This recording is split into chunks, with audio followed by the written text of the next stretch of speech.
Log 743. Pawn 76 and its player failed. When a pawn fails, it collapses, and those living within it share the same fate. That's why I'm leaving behind these records. I don't know if anyone will ever read them, but I hope you'll be able to avoid the same fate we suffered. No matter what, at any cost, don't go against the players. It doesn't matter how strong your weapon or your skills are. In the end, we're nothing but a single piece on their game board. Everything fades to black. Someone approaches him and finds the record hidden in his armor. They read through the notebook and say the strategies in it are actually pretty solid. Then they toss the notebook to the ground and walk away, saying they already know everything written in there. Someone else extends a handful of dice. There's a twisted smile on their face as they begin to cast a spell. The guy who read the notebook mutters that there's just one thing that other person didn't notice. The creature lunges at him with an attack, but he dodges it. He says the one thing they didn't realize is that players can be defeated as long as you have the guidebook. He adds that he has no intention of just sitting around. It started off as a normal, peaceful day, just like any other. A bunch of guys were hanging out and chatting, and the main character showed up, headphones on, listening to music. Nobody could have guessed what was about to happen. While he's walking down the street, the ground suddenly opens up beneath him. He's confused. That day would be remembered forever. A blinding light appears, startling everyone nearby. Some people panic, thinking it might be a terrorist attack or even an earthquake, but that was their last peaceful day. The entire city is consumed by a strange, bright blue light. The protagonist is stunned and tries to shield his face from the glow. Then he sees something, and it grabs his full attention. He's standing right on the edge of a cliff. He asks himself what the hell is going on. His head is pounding. There are tons of people behind him, all terrified and asking the same thing. The main character starts wondering if this is dimensional travel or transmigration, stuff he's only read about in web novels. He can't tell if it's really happening. Then suddenly, system windows appear in front of all of them. It's an announcement saying the game has begun and telling each person to roll their dice. The protagonist wonders what kind of game this is and what the message even means. Then a woman screams and points up, telling everyone to look. Something terrifying is up there. The protagonist looks and is stunned. It's a die. A giant die falling through the sky, showing the number 3 on top. The system window updates. Pawn number 8 will move forward 3 spaces. A path appears in front of them. A massive base with the number 8 materializes and powerful magic surges around them. Someone yells out that the city is moving. A child clutches their mother and says they're scared.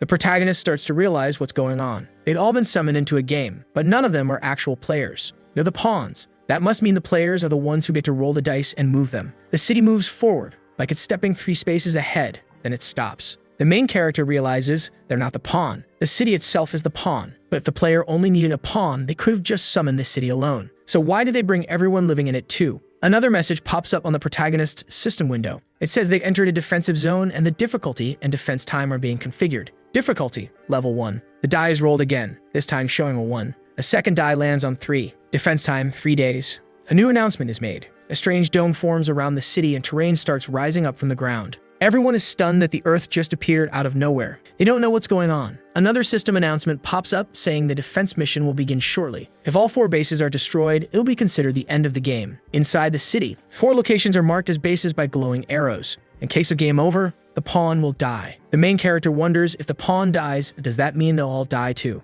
People start panicking, shouting that none of this makes sense and that none of it should be happening in the first place. The main character calmly removes his headphones. He reflects that there's no point in making a scene. If communication had been necessary, surely someone would have spoken to them from the beginning. The best thing they can do now is focus on the announcements. A new one appears telling all citizens to roll their dice. The result will determine their class. The main character watches as the die appears. It's a 100-sided die. Someone else yells out, terrified, saying something's heading their way. And it definitely doesn't look like a rescue team. A whole horde of monsters is closing in fast. Suddenly, everyone bolts, running for their lives. The monsters charge at the crowd, catching up quickly. Even the main character runs, and those who fall behind are mercilessly slaughtered. The creatures show no pity. Blood spills all across the city. The main character realizes this is why humans are needed, to protect the pawn. Those monsters are invading the city and attacking the population. They have to defend the city, the pawn, so it can move toward the final goal. A dice-based game played by beings who might be gods or demons. That's what this really is. The monsters fled the city. Many of them are already down, but they just keep coming. Then suddenly, a woman appears behind one of the creatures. She's wielding a massive axe, and it's engulfed in flames. She swings and the monsters are blown away, scorched and wounded. Everyone stares, stunned. Those monsters were taken out in an instant. Nobody knows who this woman is. She's a player character. Her name is Go Hyeju. She's level 1. Her class is Ordinary Citizen. Her weapon, a legendary class spear that lets her borrow the power of the Imperial Flame Dragon. The white-haired woman shouts for all the injured to run to Namsen. The military and police are setting up a defensive line. Everyone needs to roll their dice. One man asks if she means that weird 100-sided thing. She yells back out when they roll, they'll receive equipment based on the number they get. If you get a common grade weapon, fall back. If you get anything magical or higher, fight. People start rolling. Just like Haiju said, weapons begin to appear in their hands. More monsters appear, approaching fast. The crowd panics, but a woman screams. Do what she said. Grab your weapons. That day, their ordinary lives were torn away, replaced by something extraordinary. On the first day of the new year, countless lives were lost. Haiju fought with everything she had, along with a few others. And just like that, heroes were born. The protagonist, he was one of the survivors of those first few days. He was level 1, class ordinary citizen. His name was Choi. On the 8 pawn's turn, he rolled his 100-sided die. It rolled and landed on 100. And just like that, he became someone special. Someone who soon enough would be known by everyone as the worst piece of trash. Right then, the system revealed a magic text to him. He would become the Demon King of Sovereignty. From the Book of Krasna, a mythical class magic text appeared before him. It granted him access to the Demon King Krasna's library. This library allows the user to see all kinds of information, item locations, secret events, monster data, maps, objectives, everything. The moment the mission begins, the book opens in front of our protagonist. The text reveals one more thing. Krasna is an incarnation with a monopolistic desire, which means any reward gained by anyone using knowledge from the book will go directly to the book's owner. And that owner was Choi. 3 hours after the defense mission began, there were 3,102 deaths and 7,023 critical injuries. One of the 4 bases had been completely destroyed. Gasping for breath, Haiju says it's finally over. People cheer, they survived.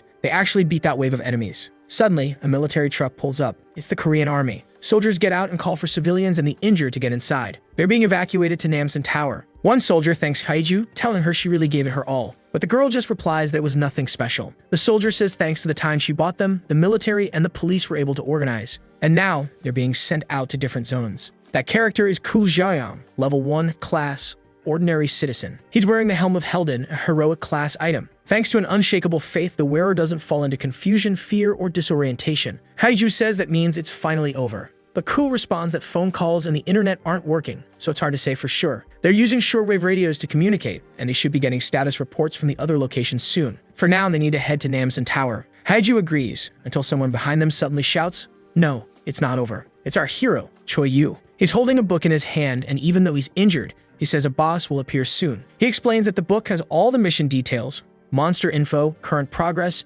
everything is written in it. He turns the book toward them and asks them to look. But when they do, Haiju says it's just a blank page. Jaeyoung, the soldier, confirms he doesn't see anything either. Haiju asks if this is one of those manuals only he can read. Jaeyoung thinks so. He guesses it's like an information-based artifact. Choi is stunned. He's the only one who can read it. Jaeyoung, frustrated, thinks to himself, if that's true, then Choi has one seriously broken item. In a world like this, information is power. So he tells Choi to give them everything he's got. Choi is confused, but Jaeyoung says he needs proof of what's actually written in the book. So Choi starts reading. He says the Helm of Alden is a heroic class item. It belongs to a set, 6 pieces total. The current user is Sergeant Jaeyoung. He's got 21 days left until he's discharged. As for Go Hee-ju, her weapon is a legendary class item called Fang of the Imperial Flame Dragon. Surprisingly, the song she likes to sing most at karaoke is Shilgat Mountain. Hee-ju turns red, flustered, and asks him to stop. She says that if the book even contains personal information, that it has to be real. Jaeyoung agrees it really is a data book. If that's the case, then the boss must really be on the way. Jaeyoung gets serious. He says they confirm the artifact's ability and that they're in contact with HQ. Cut to somewhere else, someone mutters that they think about this every now and then. If this world were a game, they'd probably be considered a glitch in the system because everything here feels way too easy for them. It's a guy in a striped outfit with a headband. He says that's why they were made like this, to keep them from going out into the world. He's surrounded by toys and games scattered all over the floor. It's like the system operator found a bug and sealed it off. And if the day ever comes when they're allowed to step into the real world, back at the city, someone shouts for Choi Yu and the boy snaps to attention.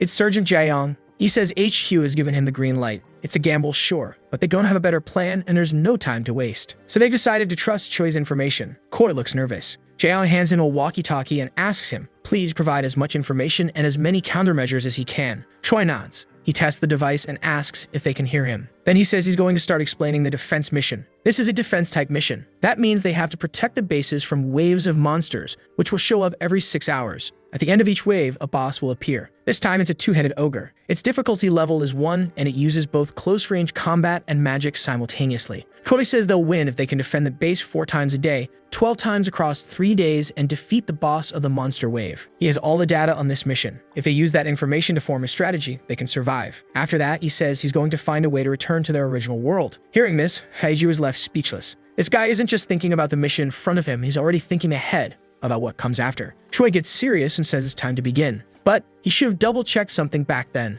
Something he missed while he was unconscious. The fine print on the item book of Krasna, the sacrifice of sovereignty's defense. It monopolizes all rewards from anyone with whom the information was shared. It started with Go Hyeju and Kwon Jae-young, but the reach goes far beyond them. Everyone Choi speaks to will be affected. It doesn't only apply to people who heard the information directly from him. It ends up including anyone who heard it from someone else or even just caught rumors or things like it. In other words, any and all information that starts with him causes harm to the people around him. Which means the army, trying to defend against the boss and fighting off the monsters, could be in serious danger just by knowing. And yet, even with that risk, they keep fighting and winning again and again under Choi's command. But the more they fight, the more danger their lives are in. And more people end up tied to Choi's book. The list of names under the Demon King of Sovereignty Krasna just keeps growing. Meanwhile, the total population of Pawn 8 is 193,256. The number of sovereignty sacrifices has already reached 176,542. In just one day, 91% of the population was registered as a sacrifice. And that was only the beginning of Choi's sins,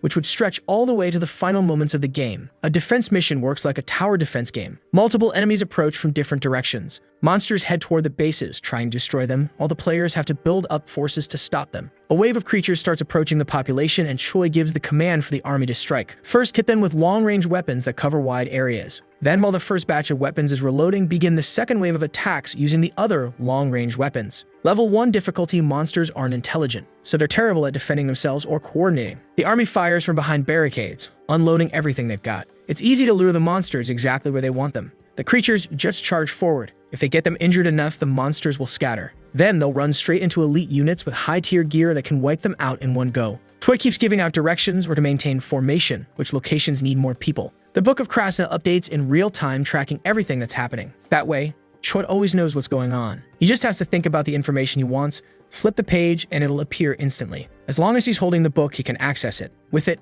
Choi relays everything. What kind of gear is good for long-range support, when to hold the line, when to push, and exactly when the monsters will come. Together, with everyone following the plan, they can survive. Smoke spreads across the city. Monsters are getting blasted from every direction. The army keeps pressing forward. Captain Jae-young announces that the area is secure and tells the third squad to begin their sweep. The commander reflects silently. At the start, HQ had the final say after reviewing what Choi and Woo suggested. But now, it's pretty much Choi who's running the show. He stays quiet, then recalls what Choi said, that the book only provides information. So if he's commanding an entire city like this, maybe that's something he could already do before. Unless, that's one of the hidden abilities of the book. Kota calls for Sergeant Jae-young, who turns and asks what's up. The boy says they're almost done. Jae-young asks if that means the boss of the final wave is showing up. Koi smiles and tells him not to worry. Haiju will finish this once and for all. The girl's asleep until she's suddenly jolted awake. A massive creature stands before her, and she's completely startled. It's one of the bosses, Billy the Giant. He's a level 1 difficulty monster, a giant born weak, big in size but lacking in combat power. Haiju is inside a military vehicle. Troy asks if she's awake. Panicking, she asks why no one woke her up earlier. The fire signal flares at the monster, and it goes berserk, trying to hit them with massive punches. Haiju watches in shock at the force behind its attacks. Troy yells that this is why they brought her out here. If that thing gets to the city, it'll destroy the bases in the blink of an eye. The good news is that the giant moves slowly and isn't that tough against elemental attacks. So if they just keep the pressure on, it'll go down. Haiju looks around and says it's just the two of them out here. But Choi says he's not talking about them. He's talking about just her. The girl's stunned. The monster starts charging, and Haiju wonders what the hell she's supposed to do. Then Choi tells her that items above heroic class come with hidden traits. If certain conditions are met, the item's form can change. Not only that, but a hidden ability gets activated too. Choi explains that to unlock those traits, they need to fulfill specific conditions. And luckily, the book lists every condition for every item, so they have a huge advantage. Haiju stands before the enemy and asks, "Are you really sure about this?" From a distance, Choi yells for her to trust him and the book. Worried, the girl grumbles that she doesn't feel right about it, but she says she trusts him. Then she stabs herself in the stomach with her own weapon. The ogre raises its arms to strike her. As the ogre hits Haiju, Sergeant Jae-young shouts her name in panic, but Choi calmly says she's fine.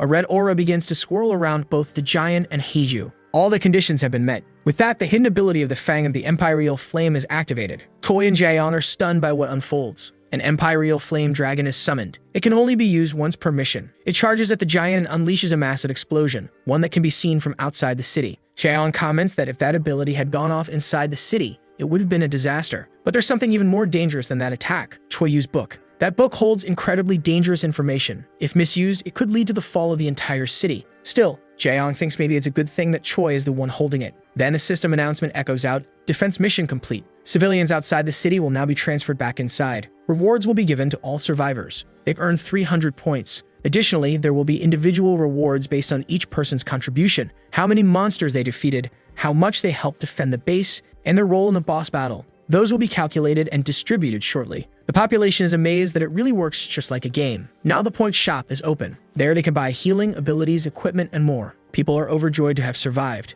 At the healing shop, points can be used to treat wounds, purify status effects, and even regenerate lost limbs. At the hospital, the nurse strongly recommends that everyone choose healing first. Choi breathes a sigh of relief, happy that the injured will be okay. But then, something grabs his attention, and everyone else's too. The system suddenly announces that all reward points are now 0. All rewards have been taken due to the sacrifice of sovereignty effect. Panic sets in. No one knows what that even means, and people start freaking out, demanding their reward points back. Worried, Haiju turns to Choi and asks what's going on. He says he doesn't know either. Then the system explains. The sacrifice of sovereignty works according to how many citizens were sacrificed. The more citizens sacrificed, the greater the total reward becomes. Suddenly, a notification is delivered to each of them, showing who received the points from the mission. To everyone's shock, Twitty received 9 billion points. The crowd is stunned, then consumed by rage. They shout at Choi, demanding to know how he got so many points. Kaiju and Jaeong try to shield him as the furious mob begins closing in. Everyone is convinced he did it on purpose to steal the rewards. Desperate, Choi pleads with them,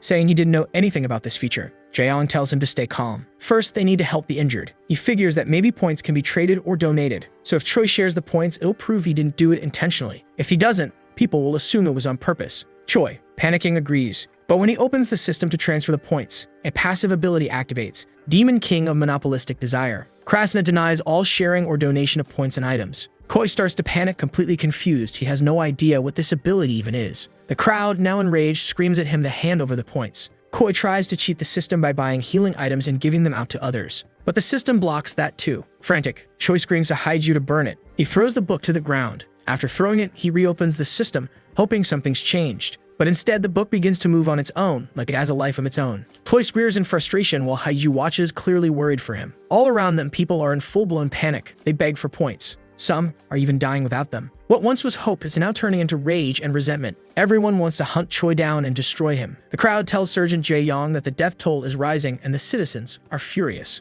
Choi mutters that there has to be a way, something he can do. So he picks the book back up, but suddenly, a rifle is aimed at his head. It's Sergeant Jae-young who tells him that's enough. What he's doing is for the greater good. Jae-young announces that Choi is under arrest. The population erupts. They scream that arrest isn't enough. They should just kill the scammer. Haiju tries to calm them down, but the people are too enraged to listen. Meanwhile, Jae-young quietly steps closer to Choi and tells him to run. He has to get out of there and find a way to fix this whole mess. It's the best they can do right now. Choi clenches his fist in frustration, then opens the system window. The crowd shouts. He's trying something again, but he's faster. He spends points and buys agility. In an instant, he vanishes, gone in the blink of an eye. The crowd explodes in fury, shouting that he escaped. Then the system announces, time until next turn, 23 hours, 59 minutes, and 59 seconds. The people panic. That's nowhere near enough time to recover. Jae-young yells for everyone to move to the safe zones immediately. The injured must be transported by car. Meanwhile, Haiju stares up at the sky, deep in thought. The people scramble to get organized, separating into those who will fight and those who will evacuate.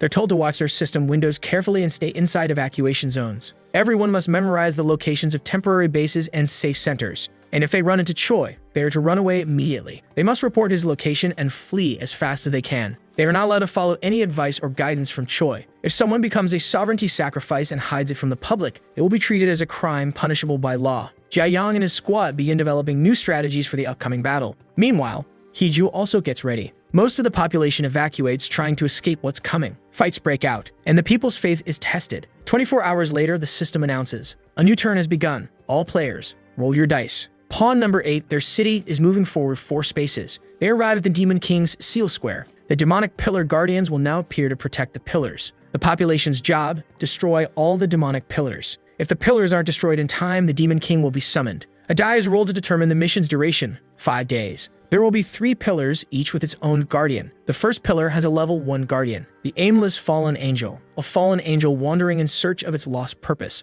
The second pillar also has a level 1 guardian, the mad brains, a creature that can't stop creating. The longer it lives, the more dangerous its inventions become. But the third pillar's guardian is level 3, that catches Haiju and Jae-young by surprise. It's a goblin sword master, a being who reached the peak of martial arts and surpassed physical limits. Now he's trying to break the seal, to challenge the Demon King himself. Meanwhile, Choi lies low inside an abandoned warehouse, surrounded by scattered papers and mystical symbols. He smiles as if he's completely satisfied with how things are unfolding. Through the walkie-talkie, someone reports to Jae-young. The people are already attacking. They've gone after the fallen angel. They tried to stop the crowd, but they're totally out of control. Concerned, Jae-young says they should head out too, and asks if Hyeju is ready to go. But one of his men replies she already left a little while ago. The captain sighs. It's chaos now. The smooth coordination and teamwork completely fell apart after just one day of battle. Hyeju went alone to face the final guardian, that level 3 monster. Her goal, take it down before anyone else dies because of it. As soon as she strikes, a burst of flame erupts. But when the smoke clears, she realizes she didn't leave a scratch.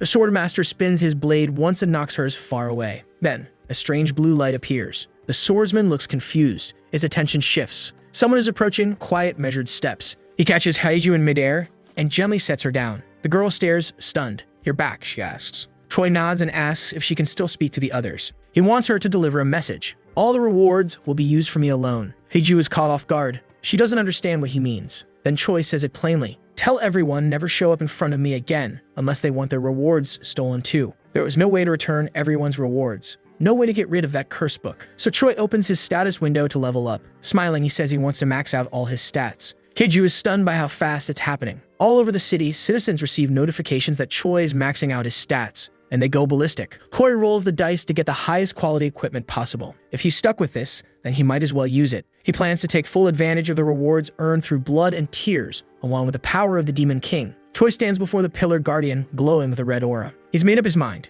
He's going to protect this city from the game and return to his real life. That's the only way he can atone for his sins. So he doesn't care if people throw every insult they can at him. The Goblin Swordmaster smiles, excited to see a worthy opponent, but Choi says he doesn't have time to play around. Then he activates Airborne Magic Sneakers, a heroic class item. They allow the user to jump and float with a force that mimics flight. Choi tells the Guardian, "I'll be back, just wait for me a little longer." Hyeju is shocked, he just left like that. The Swordmaster calmly sits back down, waiting. Hyeju can't believe it, he's really willing to wait. That Guardian isn't in any hurry. Choi leaps between rooftops. The Goblin doesn't attack first, meaning he only fights back if provoked. Choi dives in and strikes the fallen angel in the head. His strategy is to deal with the other Pillar Guardians first. When the people see him, they scream in rage, accusing him of using up all their points. But they fall silent as they witness the aerial battle unfolding before them. Choi versus the Pillar Guardian. Each Pillar Guardian has a unique trait that can be unlocked under certain conditions. Some of those traits reveal weaknesses, but if you trigger the wrong conditions, they might become stronger or worse, gain an extremely troublesome ability.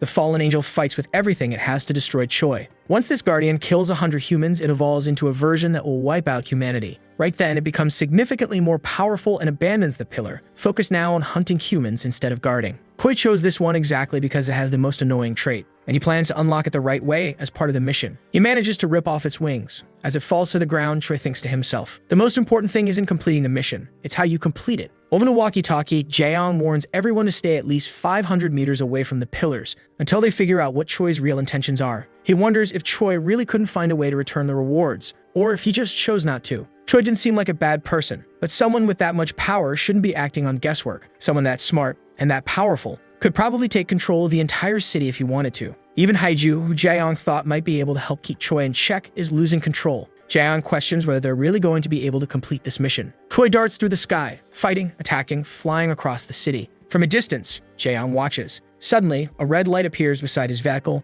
and the entire car flips over. A soldier rushes over and asks if Jaeong is alright. Dazed, he looks around confused and sees the fallen angel, defeated, lying on the ground. Standing on top of it is Choi, holding its wings. He's in a heroic pose, gripping a weapon called Divine Divider. It's a legendary class sword, a fragment of the blade that once split heaven and earth and created the world itself. It has the power to convert amputated monster parts into items. Jaeong mutters that Choi just took down the Pillar Guardian. Choi smiles and vanishes without a word. Jaeong notes, Choi didn't say a single thing. Maybe it's because of the sovereign's sacrifice. It doesn't seem like he has any bad intentions. One of the soldiers confirms the Pillar Guardian is gone. Jaeong nods and tells them to report it to HQ. But then, the angel starts to move again. It's still alive. Apparently, the condition to unlock its special trait was fulfilled. They were supposed to remove the wings and the halo of the aimless fallen angel. The special trait unlocked is corruption. The angel begins to mutate. It transforms into a completely different being, the Beast of Corruption, a level 2 enemy, a creature that lost its faith and fell into sin. Jaeong's eyes go wide. He mutters that military service really is hell. The soldiers move in. Jaeong reflects, there are only 3 monsters in this mission. That means each of them is as dangerous as a full-scale invasion. He wonders, Is Choi really going to leave the rest of these monsters for the people to deal with alone? The beast knocks over the soldiers trying to stop it. Everyone starts running, screaming for help. Their status is unstable. Basically, they've lost the will to fight. They're fleeing from the enemy. Jaeyoung starts to worry at the sight of everyone falling into despair. So he turns toward the monster and opens fire. He needs to lure it away from the soldiers until reinforcements arrive. But the beast is focused entirely on killing him. Jaeyoung wonders if he'll be able to hold out until then. The beast slams down on him. From afar, Choi cheers. He says finally took control of one. A green light suddenly appears under the beast's foot and it hesitates. Then, boom, an explosion goes off. The Helm of Helden has a hidden ability. Its activation conditions were fulfilled. It triggers when the wearer is on the brink of death from a darkness or corruption type attack and is the leader of a group of 5 or more. At that moment, the Ghost of Helden ability is activated. It lasts for 10 minutes. All of Jaeyoung's gear and abilities are now infused with divinity. His resistance to corruption skyrockets. His powers spike as well. The beast stares, confused, not understanding what's happening.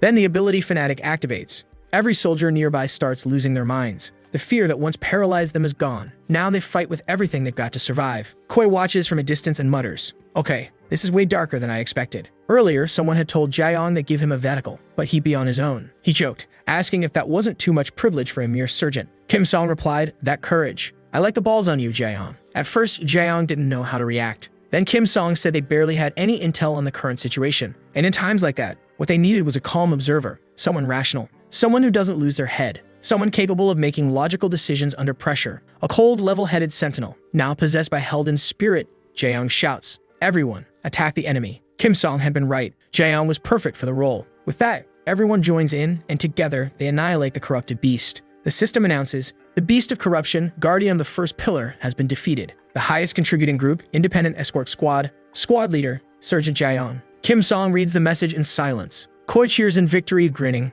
"Told you I was right." The Guardian's HP had dropped just enough for Jaeyoung's squad to finish it off. Even after becoming corrupted, its reduced health didn't reset. Plus, because the monster had evolved into something new, Choi's earlier contributions against the original Fallen Angel were wiped. So Jaeyoung ended up being the top contributor, meaning he gets all the rewards. Excited, Choi turns to the person standing next to him and asks, "So what do you think?" It's the Swordmaster, who looks completely dumbfounded by Choi's rambling. Choi thanks him for listening. He says he's been dying to say this stuff to someone. He just couldn't talk to anyone else before. Then he looks the Swordmaster in the eyes and asks, "Wanna make a bet? If I win, and you lose, you break the Demon King's seal." The Swordmaster looks stunned. Meanwhile, Hyeju is struggling with the anti-human machines. They're only level 1 in difficulty, but they just don't stop coming. She keeps taking them down one by one. After the rescue call, she went to the second pillar, but it feels like this battle will never end. Worse, the machines keep evolving. She has to end this with a finishing move before they get too powerful. She yells out, telling everyone to fall back. But the citizens have no idea what's going on. They scream that they need the points to save their families.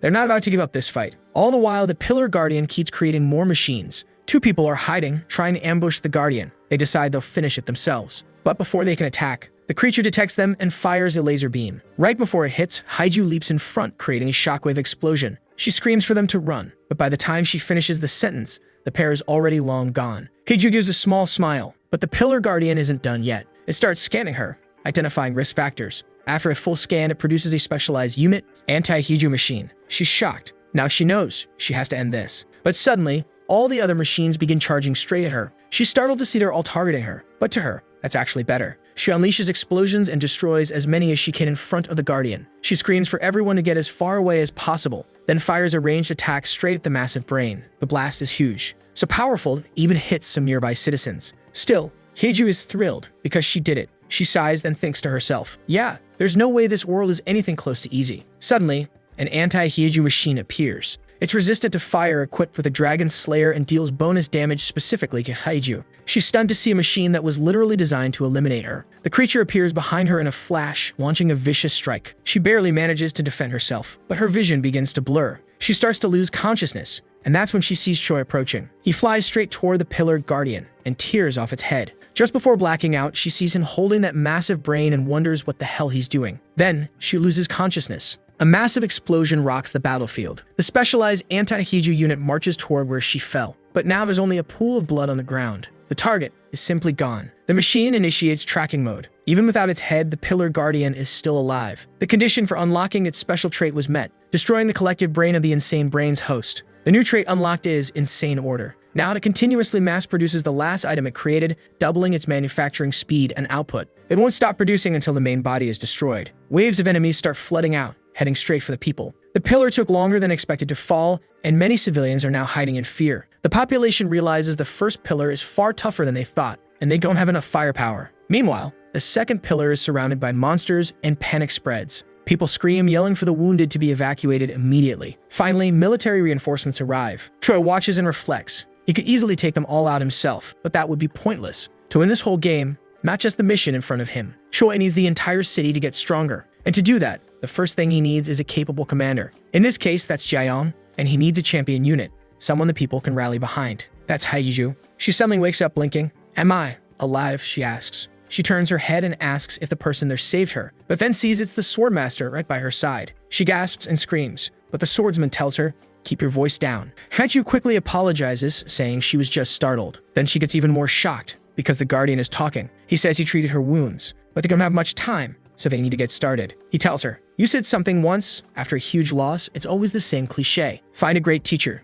train hard, and rise again." Kaniju stares blankly, unsure of what's going on. Meanwhile, the anti-Hyeju machine successfully reacquires its target and rockets toward her location. As soon as it locks on, it begins the annihilation sequence. It launches a devastating blast at Hyeju, but unexpectedly, Choi intercepts it, laughing. He managed to fool the machine using the Insane Brain's head, now a heroic class artifact. The machine's targeting system is locked in, so Choi redirects its attack down a different path. There's a massive explosion. A glowing blue blast tears through a building and slams straight into the first pillar that the citizens couldn't destroy. Everyone freezes in disbelief as the pillar collapses. Choi watches and calmly says, "Yeah, that level of damage should take care of it." Then he smirks and says, "Thanks for the help, machine. You really saved us there." Meanwhile, Hyeju is training with the sword master. He tells her to try using that power. She nods, ready. The swordsman lowers his hat and says softly, "Just don't forget what matters most." Since that power doesn't belong to her, pushing too far could hurt her. So instead of borrowing too much of it blindly, she should only draw as much as she can handle. As she tries to attack without exhausting herself, the sword master tells her,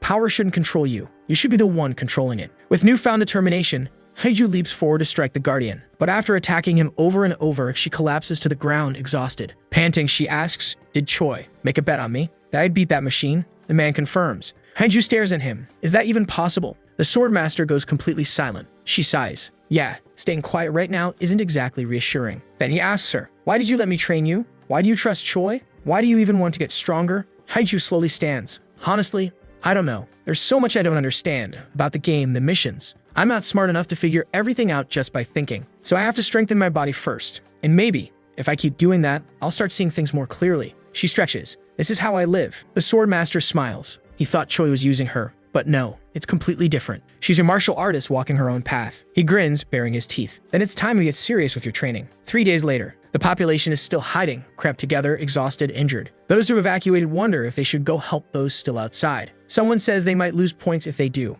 Another replies that if they don't help, they might fail the mission altogether. Then, a loud noise. Something breaches the shelter. It's the anti-Hyeju machine still hunting her down. It scans the area and locks onto its target. Then it starts attacking everyone nearby. Panic breaks out. People drop to the ground trying to avoid the deadly machine. Suddenly, something catches their attention. Someone is descending through the entryway. A woman looks up squinting. Is that Angel? No, it's Hyeju, and she's far stronger than before. The system chimes in. Special event conditions fulfilled. Hyeju became the apprentice of the Goblin Swordmaster and inherited his martial arts. Her reward, heroic class gear or higher. Now she's wearing heroic tier armor. Koi looks over and asks the Swordmaster, "So what's the deal with her gear?" The man replies, "That's what I used to wear." Choi nods. "What are the odds she wins?" The Swordmaster answers, 50-50. That machine was literally made to counter her. But Hyeju has new martial arts now. The machine charges at her at full speed, intending to end it in one strike. The Swordmaster comments, "If the seed I planted blooms at the right time, that thing won't be her enemy anymore."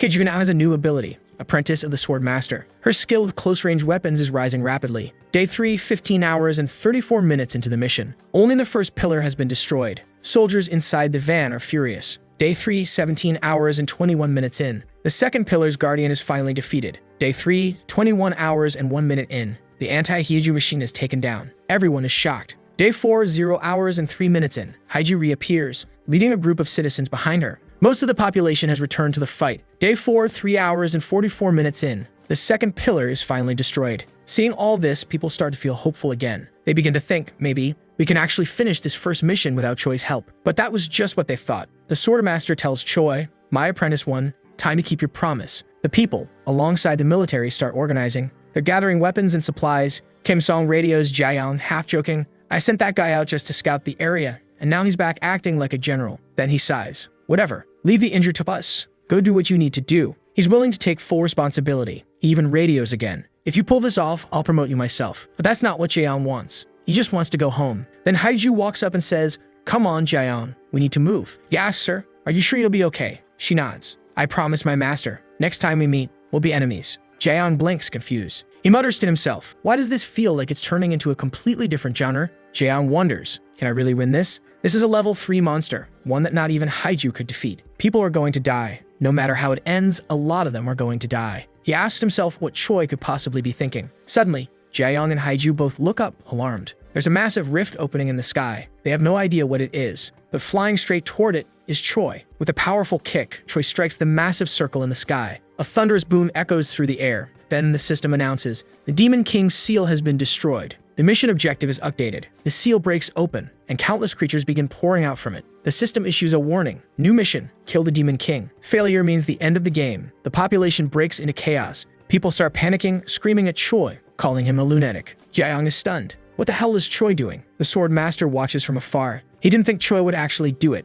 but there are some really interesting humans around now. He speeds toward the Demon King's seal, ready for battle. The moment he arrives, he launches into action, cutting down every fallen angel that emerges. One after another, he wipes them out. Watching in awe, Jaeyoung and Haiju are speechless. The Sword Master says, "Consider this both a gift and an assignment for my apprentice." Then he turns to Haiju and tells her, "You better take this seriously." He says goodbye. "We'll meet again the next time our fates align." And with that, he vanishes into battle. Meanwhile, Choi obtains a new item, the Angel's Halo, a legendary class accessory that protects its wearer in demonic and hellish realms. Standing beside the Demon King, Choi mutters, "Getting here was easier than I thought." He calls out to him, "Hey, are you the Demon King of Sovereignty, Krasna?" The creature rises and growls. "I've never heard that name." Then it asks, "How did a human get in here?" This is Kidambaba, the Demon King of Authority, a difficulty 6 boss who takes pleasure in crushing things with his bare hands. Choi is confused. "Wait, I thought the Demon Kings knew each other." He turns his back to the monster. "This might take a while." He turns back again and says, "Sorry for the trouble.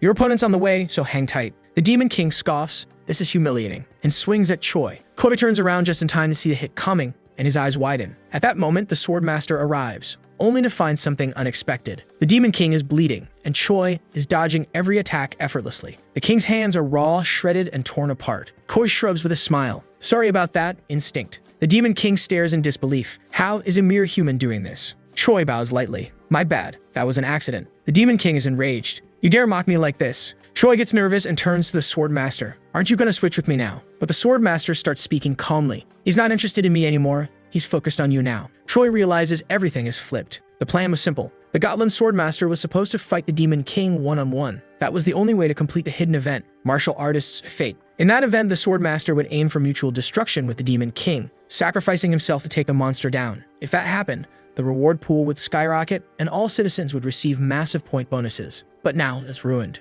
Choi crashes into the ground at high speed. He receives a new piece of gear, the Hare's Battle Jacket, a legendary armor. He sighs. "What am I even supposed to do with this?" He concludes he needs to wait. Let the people gather points by hunting monsters, and end the mission before anyone else dies. Meanwhile, the Sword Master watches in silence as the Demon King tries to crush Choi. Winged creature corpses begin piling up around the battlefield. Military squads yell for civilians to retreat indoors. They'll intercept the monsters. Jaeyoung is exhausted. The monsters don't hit very hard, but there are so many of them. People are getting injured fast. Jaeyoung knows bitterly. Choi became the enemy of the entire city the moment he broke that seal. And if someone dies today, everything will collapse. Hichu is being driven toward a shelter that requested backup. Midway there, she takes flight, burning every winged monster in her path. She calls to the crowd, urging them to evacuate, but the citizens are furious. If that lunatic Choi hadn't broken the seal, we'd already have finished this mission. Haiju listens silently. Then someone steps beside her and says, "You're just gonna let that slide.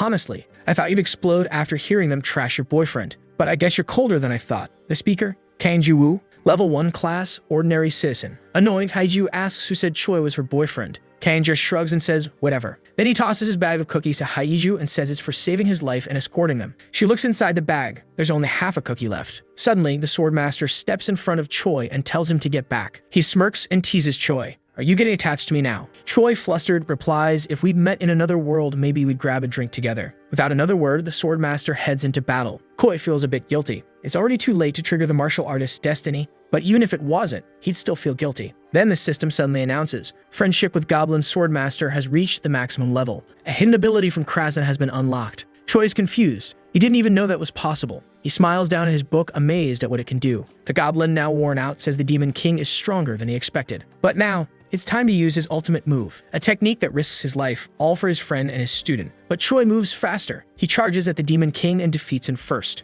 The Swordmaster is stunned. Even the Demon King himself can't believe what just happened. Suddenly, the enemy explodes and a system alert appears. Demon King defeated. Top contributor, Choi. The Swordmaster is speechless. He doesn't even understand what just happened. Another alert. All summoned monsters have been eliminated. The goblin begins to fade away. But Choi rushes over, beaming with excitement, holding his book. He's unlocked a new ability. He can now recruit 4 sovereign masters. He's allowed to form a spirit contract with a creature. The system asks, do you wish to form a spirit contract with Goblin Swordmaster? After all that, Choi falls from the sky. He thinks to himself, he's hated by humans and now allied with monsters. Now he's bound by contract to the Swordmaster. Choi realizes he's drifting further and further away from being human. A new announcement comes through. Surviving citizens will be rewarded. The general reward is 800 points. The top reward goes to Choi, 200,000 points. Once again, everyone is furious. Hunju takes a deep breath. Kang watches from a distance. He looks at Choi falling from the sky and wonders, is that guy a golden hero or the fuse to a ticking time bomb?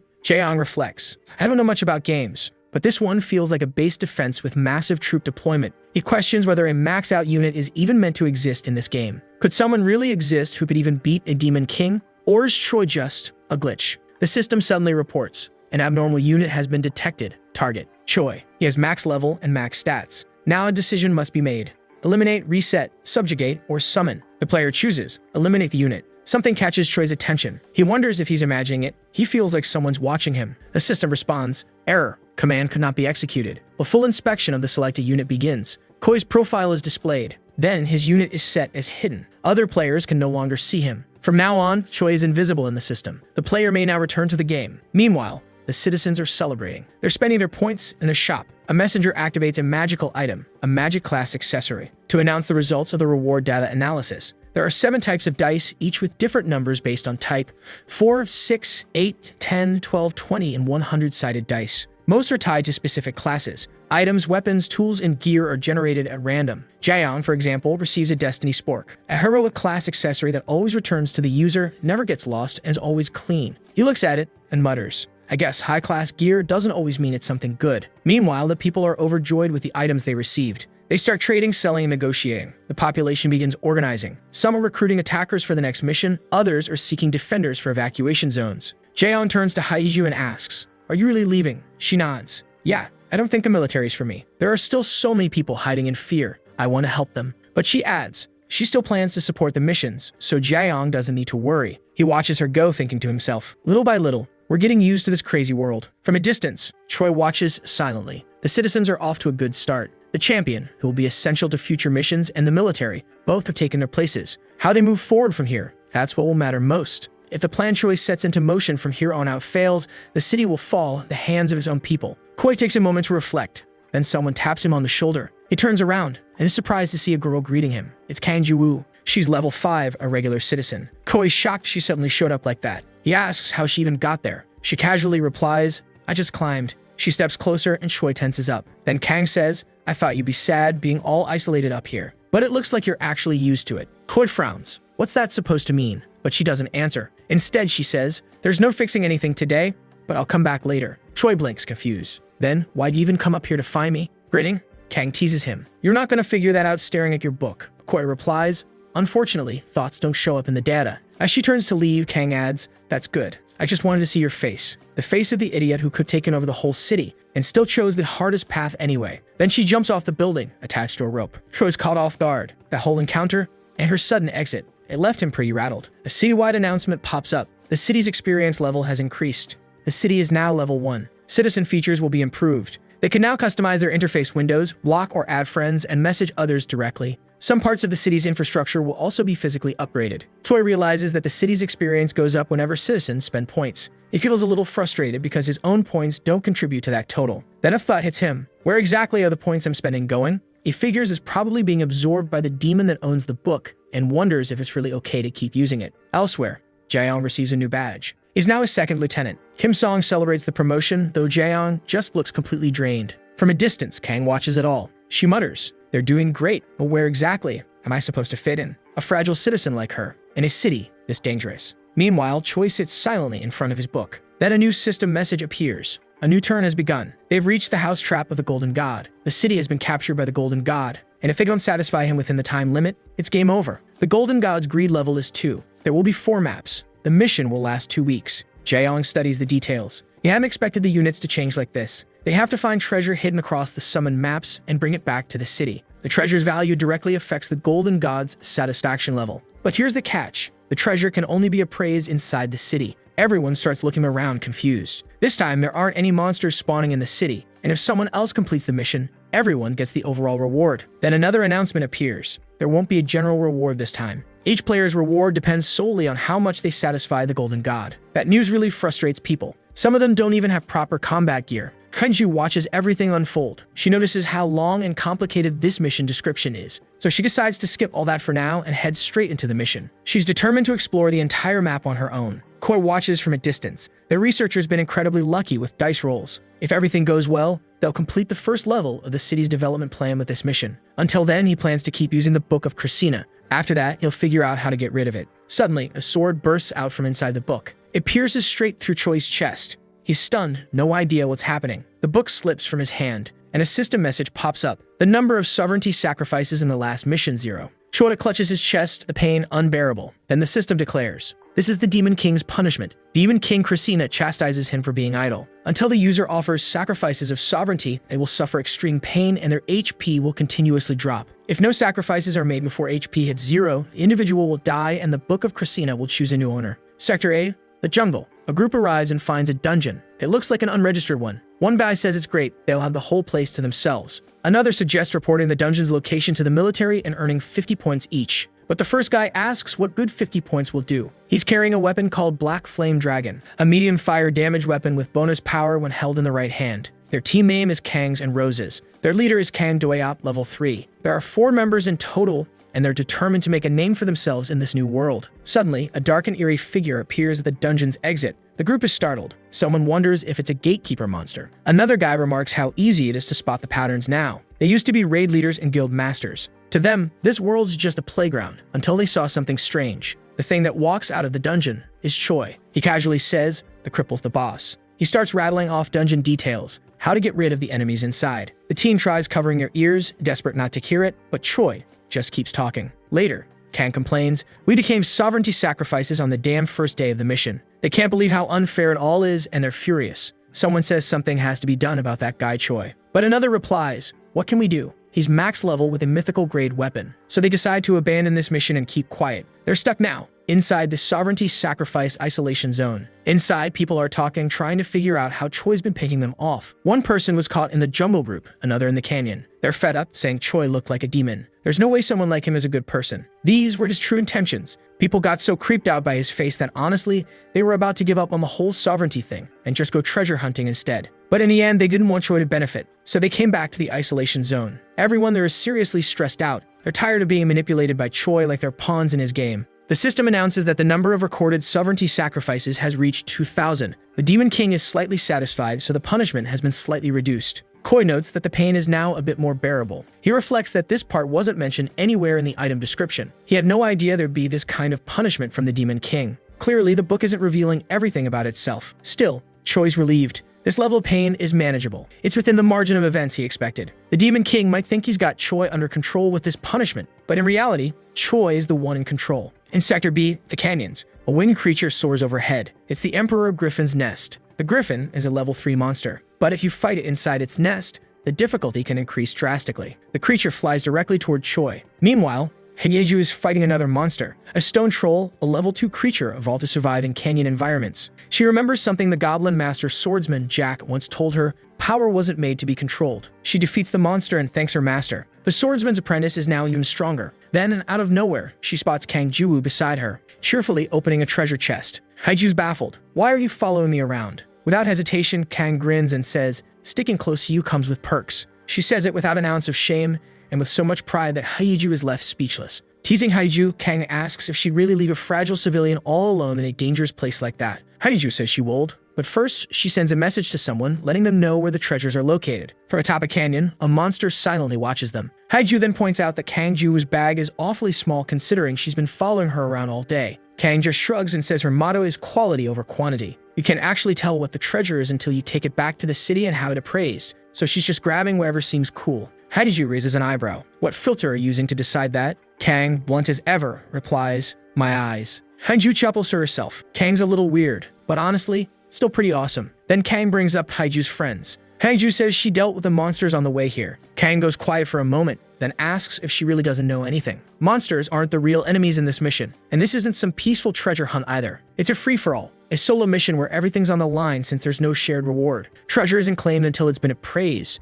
so of course someone's going to get the idea that it's easier to fight people than monsters. Meanwhile, in a motel, the police are gathering. A detective arrives. It looks like they've got another case of stolen treasure. His name is Seo Unsuk and his partner is Kang Dushik. One officer reports that the victim suddenly blacked out during the appraisal, and when they woke up, all the treasure was gone. Seo Unsuk mutters that they should have handed it over directly to the Golden God. Appraising treasure takes time, anywhere from 1 to 12 hours randomly. It's almost like the system wants people to steal it if they can. Annoyed, the detective asks why Kang Dushik is interpreting that as permission to rob people. Dushik shrugs. Feels like a pretty human interpretation to me. The other officers are stunned by how casually Dushik talks to his superior. Suddenly, one of the officers yells, "It's Choi." They turn and see Choi riding in on a griffin. But before he can land, Detective Seo Unsuk covers his mouth. He's equipped with the phone back gloves, a legendary grade item, one of the 3 divine relics. They allow him to strike with wind and control the air around him. Seo Unsuk launches an attack, slamming Choi hard into the ground. Kang Dushik quickly orders the officers to issue an alert on Choi and evacuate everyone in the area. He watches the fight quietly impressed,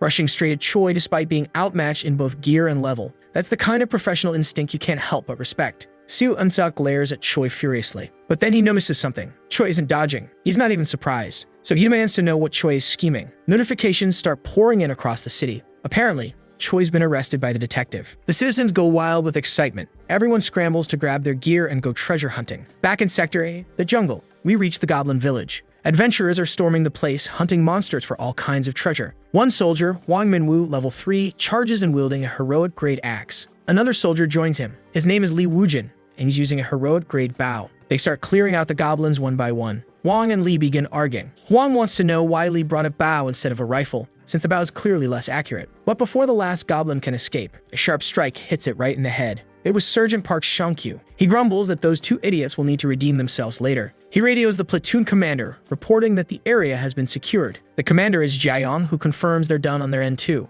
Meanwhile, a goblin casts a spell. He laughs and says that soon, his god will descend upon them, and no one will be able to escape death. He locks eyes with Jiayong and says his end will spread like trees in a forest. But just then, a soldier activates the explosion ring, a magical class item. A soldier using it is Kim Kwang-soo. A massive explosion erupts right where the goblin was standing. Jiayong watches and mutters that attacking something while it's in the middle of transforming or summoning is kind of cheating. But they're soldiers. Life isn't a cartoon. The military storm a compound. They report that they've located the target. It's the 18 missing civilians. Most of them are injured, so they request reinforcements. Meanwhile, back at Military Command HQ, Kim Song says he's sending backup and that the engineering unit is on the way as well. They plan to turn that goblin village into a forward operating base. He then gets on the line with Jiayong and says he heard Choi was arrested. He asks if Jiayong has any idea what Choi's real plan is. Jiayong replies that the scariest thing about Choi isn't that book filled with information. It's the way he knows exactly how to use it. But he's not the enemy. The griffin groans and slumps down in front of the officers, clearly worn out. Looks like it's Choi's now. Choi digs into a well-served meal like he's been starving for days. Kang Dushik watches and says that apparently even high-level people like him still get hungry. Detective Seo Unsuk walks in and asks if they're just having a nice little chat. Then Seo Unsuk announces that Choi is officially being treated as a criminal, charged with theft, fraud, and even murder. Raising his hand, Choi says he acknowledges it all and takes full responsibility. Smiling, Seo Unsuk says he's been in this business for 20 years, and all it takes is one look at someone's face to know if they're a criminal. He adds that Choi doesn't seem like a bad person. Everything that happened looks more like an accident. The guy approaches, saying this would be like the Good Samaritan law, but it doesn't exist in Korea. Smiling, Seo says he will clear up the misunderstanding people have about the protagonist. Dropping a spoon on the table, Yol says he wasn't Aki to seek help. At that moment, the detective doesn't understand. But the conversation is interrupted when a soldier arrives with urgent news. A person with a heroic class item is trying to commit robbery and murder. Since there aren't many strong people, the team is struggling. They immediately head to a bus to go to the robbery site. Dushik says that when missions have no rewards, there is no cooperation. And that's how it should have been from the beginning. Great chaos for a new order. That would be fitting for a world of superpowers. Seo complains, saying the guy should think like a sane person. Besides, he doesn't understand these things from another world. But anyway, they're still humans. A person is about to die and then calls for help. The attacker doesn't care about anything, but the detective appears to intercept the blow, then says he will arrest him for robbery and attempted murder. And if he tries to resist, things will get a bit violent. Scared, he quickly surrenders. Seo takes him to the bus. Dushik says that the laws of the land no longer have meaning. The best choice would be for them to become the kings of the city, and with his help, it wouldn't be difficult. The detective says that's why he always keeps him close, as the most dangerous person in the city is him. In his thoughts, Dushik says something is strange. No matter what he does, he can't guess what Yule is thinking. But he quickly realizes something. Looking at Seo, he says that from today they will be busy. Since the protagonist is imprisoned, it's a golden opportunity for others. Dushik thinks Yule's true goal is to cause destruction, but Seo defends him, saying the boy is good. The guy says people are not laughing but hiding. In the cell, we observe the protagonist sitting, sweating. He says it's now a battle of patience. The system says Christina is still unsatisfied and needs more sacrifices. Our boy uses an item to multiply himself. Smoke appears around him. Soon his other self appears in front of him. Using the invisibility cloak, Yule hides, asking the clone to do a good job and last as long as he can without being caught. After the protagonist leaves, the clone awakens. A soldier arrives, questioning why Yule is taking so long to come out. Turning around, the clone doesn't have a friendly face and intimidates the soldier a bit. As if it would help, he says there are reinforcements, so it's better not to try anything. Suddenly, Yule's clone leaves the cell. Calmly, he says he won't try anything. The griffin outside starts behaving strangely. For some reason, it begins to fly. People are confused. We see that the real protagonist is still invisible. He says that stage 1 of his plan is complete. Now begins stage 2. The army split into 2 groups, those handling the inside and soldiers handling the outside. Additionally, citizens can also choose one of the 2 groups. Humans without combat skills found their functions. Since then, the mission has been progressing smoothly. Inside the outpost that was formerly the Goblin Village, Quan says they finished a sector of the size in just 2 days. But if humans cooperated, it would have been much easier from the start. The sergeant recalls his superior saying that the city's atmosphere isn't very good. More and more treasures are being stolen and human greed only grows with time. The people protecting the city are struggling due to a lack of equipment. Quan asks if the army will act, and he responds that they won't because it's dangerous. If the army handled the police tasks, civilians would think the situation is critical. Their duty is to act when necessary. Quan remains silent, thoughtful. Then he says that even if the world changes, people will never change. And he adds that knowing this causes terrible affliction. Later, somewhere else, a guy is being taken over by something dark. The bandit is using the person as a guinea pig to test his poison combinations. We see that the item he uses to cause this is the abandoned magic pearl. This equipment evolves every time you use it. The poison around the guy starts to disappear. With a macabre smile, the unknown person says he won't kill him yet, because he still has to test several other poison combinations. The civilian says he will hand over all the treasures, begging for mercy. Like a lunatic, the guy says experience is the greatest treasure. The last thing heard are screams. Later, the detective arrives at the crime scene. Dushik says this weapon is very convenient. Both notice something ahead. Observing the body, Seo says the killer didn't even touch the treasure, and it's unclear whether it was just one person or a group. Dushik states that something dangerous has emerged. When the Demon King Yule was imprisoned, something else took his place. Happy, the detective says the boy isn't a bad person, yet he acknowledges that all this is happening because of him. So later, he will need to have a deep conversation with Yule. Dushik asks if he thinks the protagonist will say what he thinks, and C replies that in times like this, of course not. But he will do something more efficient, which is to question the people close to him. On the griffin, the boy sneezes, then wonders if he has some kind of cold. The system indicates that the satisfaction of the Golden God hasn't even reached 10%. This worries Yule a bit. Going to the desert sector, he says there's nothing to be done. Ahead, there's a large sand tornado. The griffin is already tired from so much flying. Our boy says they've arrived, so he tells the bird to rest a bit. No matter what the citizens do, he has already taken all the valuable treasures. Smiling, Yule tells the creature to eat and fatten up a lot. Surprisingly, our boy is creating his own golden god. Elsewhere, the 3 corporals say to leave the mission to them. Quan asks them not to be so dramatic since he's only going to make a statement about Yule. Like children, the soldiers shout for him to bring ice cream when he returns. When the surgeon is a bit far away, the 3 are happy because now they'll have a day off. Another surgeon observes their attitude, but then says there's no problem taking a vacation. The 3 goofballs dance happily near him, shouting they ask for a beer.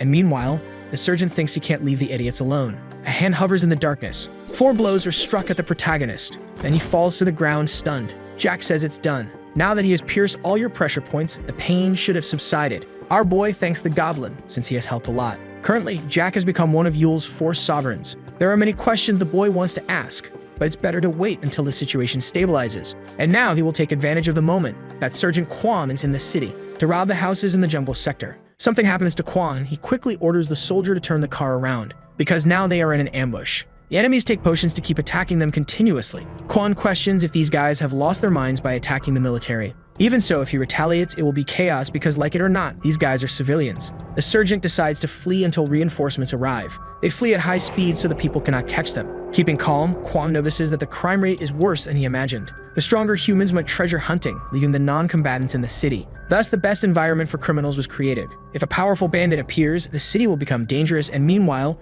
the soldier shouts, saying something is following them. And besides, that thing is very fast. The city is in chaos, and our boy is currently fighting a lizard. Its difficulty level is 3. There is not just one. There are several preparing to strike the protagonist. But of course, none of them stand a chance of even scratching him. With just one blow, the monsters evaporate. Yul says that because of Jack, his body feels lighter. By his side, he tells him not to overexert himself, and adds that this place is similar to the demon dimension. In the demon realm, the monsters get stronger and the boy's pain also increases, because Christina is the demon king, making the punishment worse. Yul says he would like to finish this quickly and leave with the treasure. In fact, his most important goal is not to satisfy the golden god, but to complete the mission in the easiest way. That means getting many treasures, and then obtaining the maximum rewards he can.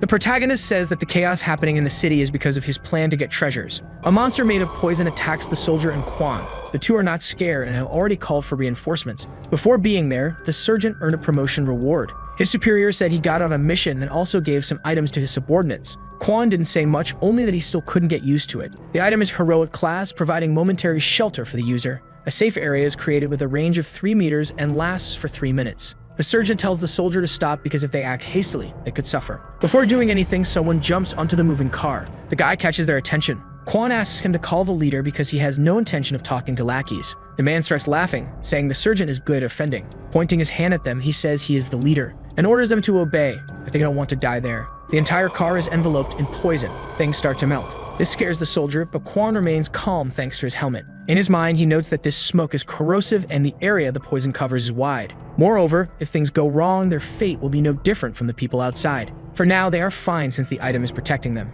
Kwon says he can surrender if he listens to his conditions. Fearlessly, the sergeant tells the guy he can become his subordinate. This way, he can also make him more human. The bandit asks if Kwon is in his right mind. Beside him, the soldier becomes desperate, questioning the attitude. The guy notices something behind him, but it's too late, and the sergeant says he did it just to distract him and give an opening for the reinforcements to attack. And then the bandit was taken up. He says he ended up playing too much, and because of the wind, he cannot control this poison. He adds that he doesn't know who it is, but he is definitely at a disadvantage. Trying to counterattack, the guy makes a ball of poison, and then takes a slingshot in his hand to shoot at the individual. The projectile is fast and heads towards the target. Before the shot hits Seo, the sergeant moves him out of the way. Like a beam of light, the poison bullet hits the ground. The wind tornado dissipates, and where the projectile hit, the ground started melting. The detective tries to take the lead, but Kwon warns that the enemy is not alone. Seo says he can't run away, but the sergeant asks him to consider it a strategic retreat. The two begin to argue at the worst possible moment. While they bicker, the criminal has already escaped. Several explosions occur in the city. The humans on the ground are criminals complaining about being in the outer area. They soon question why they had the misfortune of running into Haeju. Quickly, both try to flee the scene. The girl shouts for them to stop running, but the guy throws a bottle at her. Haeju doesn't seem to notice the danger, but the old woman warns her not to get close. Before it hits the ground, the girl catches the beer bottle, and with a skillful maneuver, she manages to prevent the explosion. The old lady is relieved after seeing this. Haeju questions who those people were. The old woman informs her that they are bandits, as she has never seen them so organized before, and adds that some of them have poison bottles that currently have no antidote. Luckily, thanks to her, everything was resolved. In her subconscious, the girl remembers what Kang had said about humans. Haeju decides to put treasure hunting on hold for now. Since something strange is happening in the city, we see someone watching our boy's clone. Apparently, Kang had already figured out the deception. Eating a cookie, she wonders what Yul is planning, because without him, this city will soon be destroyed from within. Elsewhere, Jack warns that a big battle is about to begin. The protagonist says he expected chaos, but didn't know there would be such crazy people. Defeating the monsters, the goblin suggests that the boy could just cut them down, but Yul refuses, because he needs something more chaotic, and these people who have appeared will only speed up the process. Jack says it's very hard to guess the protagonist's thoughts. Our boy asserts that soon he will understand, and for now, they will clear this dungeon. The large door opens for the two. Inside, a monster says it's been a long time since a human descended so deep. The creature is another demon king who resides at the edge of the abyss. Moving forward, Yul asks if the boss knows Christina. The monster says he doesn't like the protagonist's tone. Without giving him time to react, the boy charges. A barrier stops him from hitting. The boss calls him a fool for thinking that would scratch him. Quickly, he says he despises that kind of attitude and launches several boulders. Immediately, the protagonist is thrown back, saying that this is a magical barrier that nullifies all physical damage. This demon king is a mage type. If Quan brought his platoon here, they would be exterminated in seconds. Jack and Yule dodge the boss's attacks. Besides the Demon King, there are also other dangers to face, both cursed items and plagues. Wielding a large axe, the protagonist says he will defeat and sign to alter the dungeon's difficulty. The monster creates several barriers to defend itself. With the axe that transforms physical power into magic, our boy manages to kill it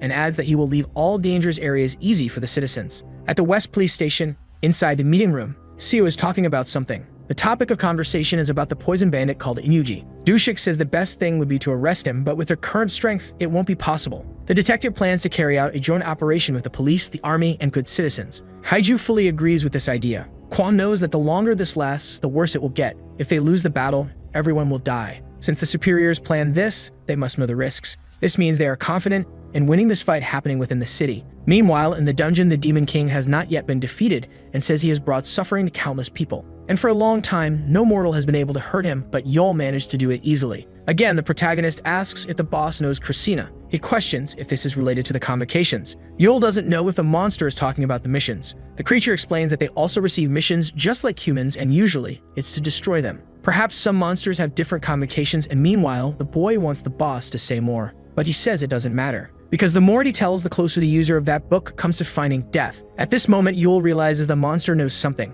Laughing, the creature says he won't be able to see the destruction this will cause. The protagonist tries to do something, but Jack stops him, saying it's better to leave. Before disappearing, the boss says it's good to see your anguished face. Yul shouts for him to wait, but it's too late, and an earthquake begins to shake the ground. A lightning bolt emerges from it and illuminates the entire area. The voice of the Demon King resonates, saying he will wait. For the great condemnation of pawn number 8 that will be induced by the protagonist, the goblin asks if Yul is okay, and he responds that he is. But in his mind, he thinks about his situation and the secrets that reside in the book. Jack asks if he wants to search for information, but the boy says no because it's enough to know that there is a Demon King who knows Christina. For now, he will work on his goal of adjusting the area's difficulty, which will take at least 3 days. Jack doesn't know if humans will be able to survive for so long, so he cares for his apprentice and friends. After 3 days, there is already a great commotion in the city. There are many injured due to the battle, and there is no medication to treat them. There are more victims in fights between humans than for monsters. Seo and Haiju are being attacked by poison smoke. What will they be able to do to get out of this situation?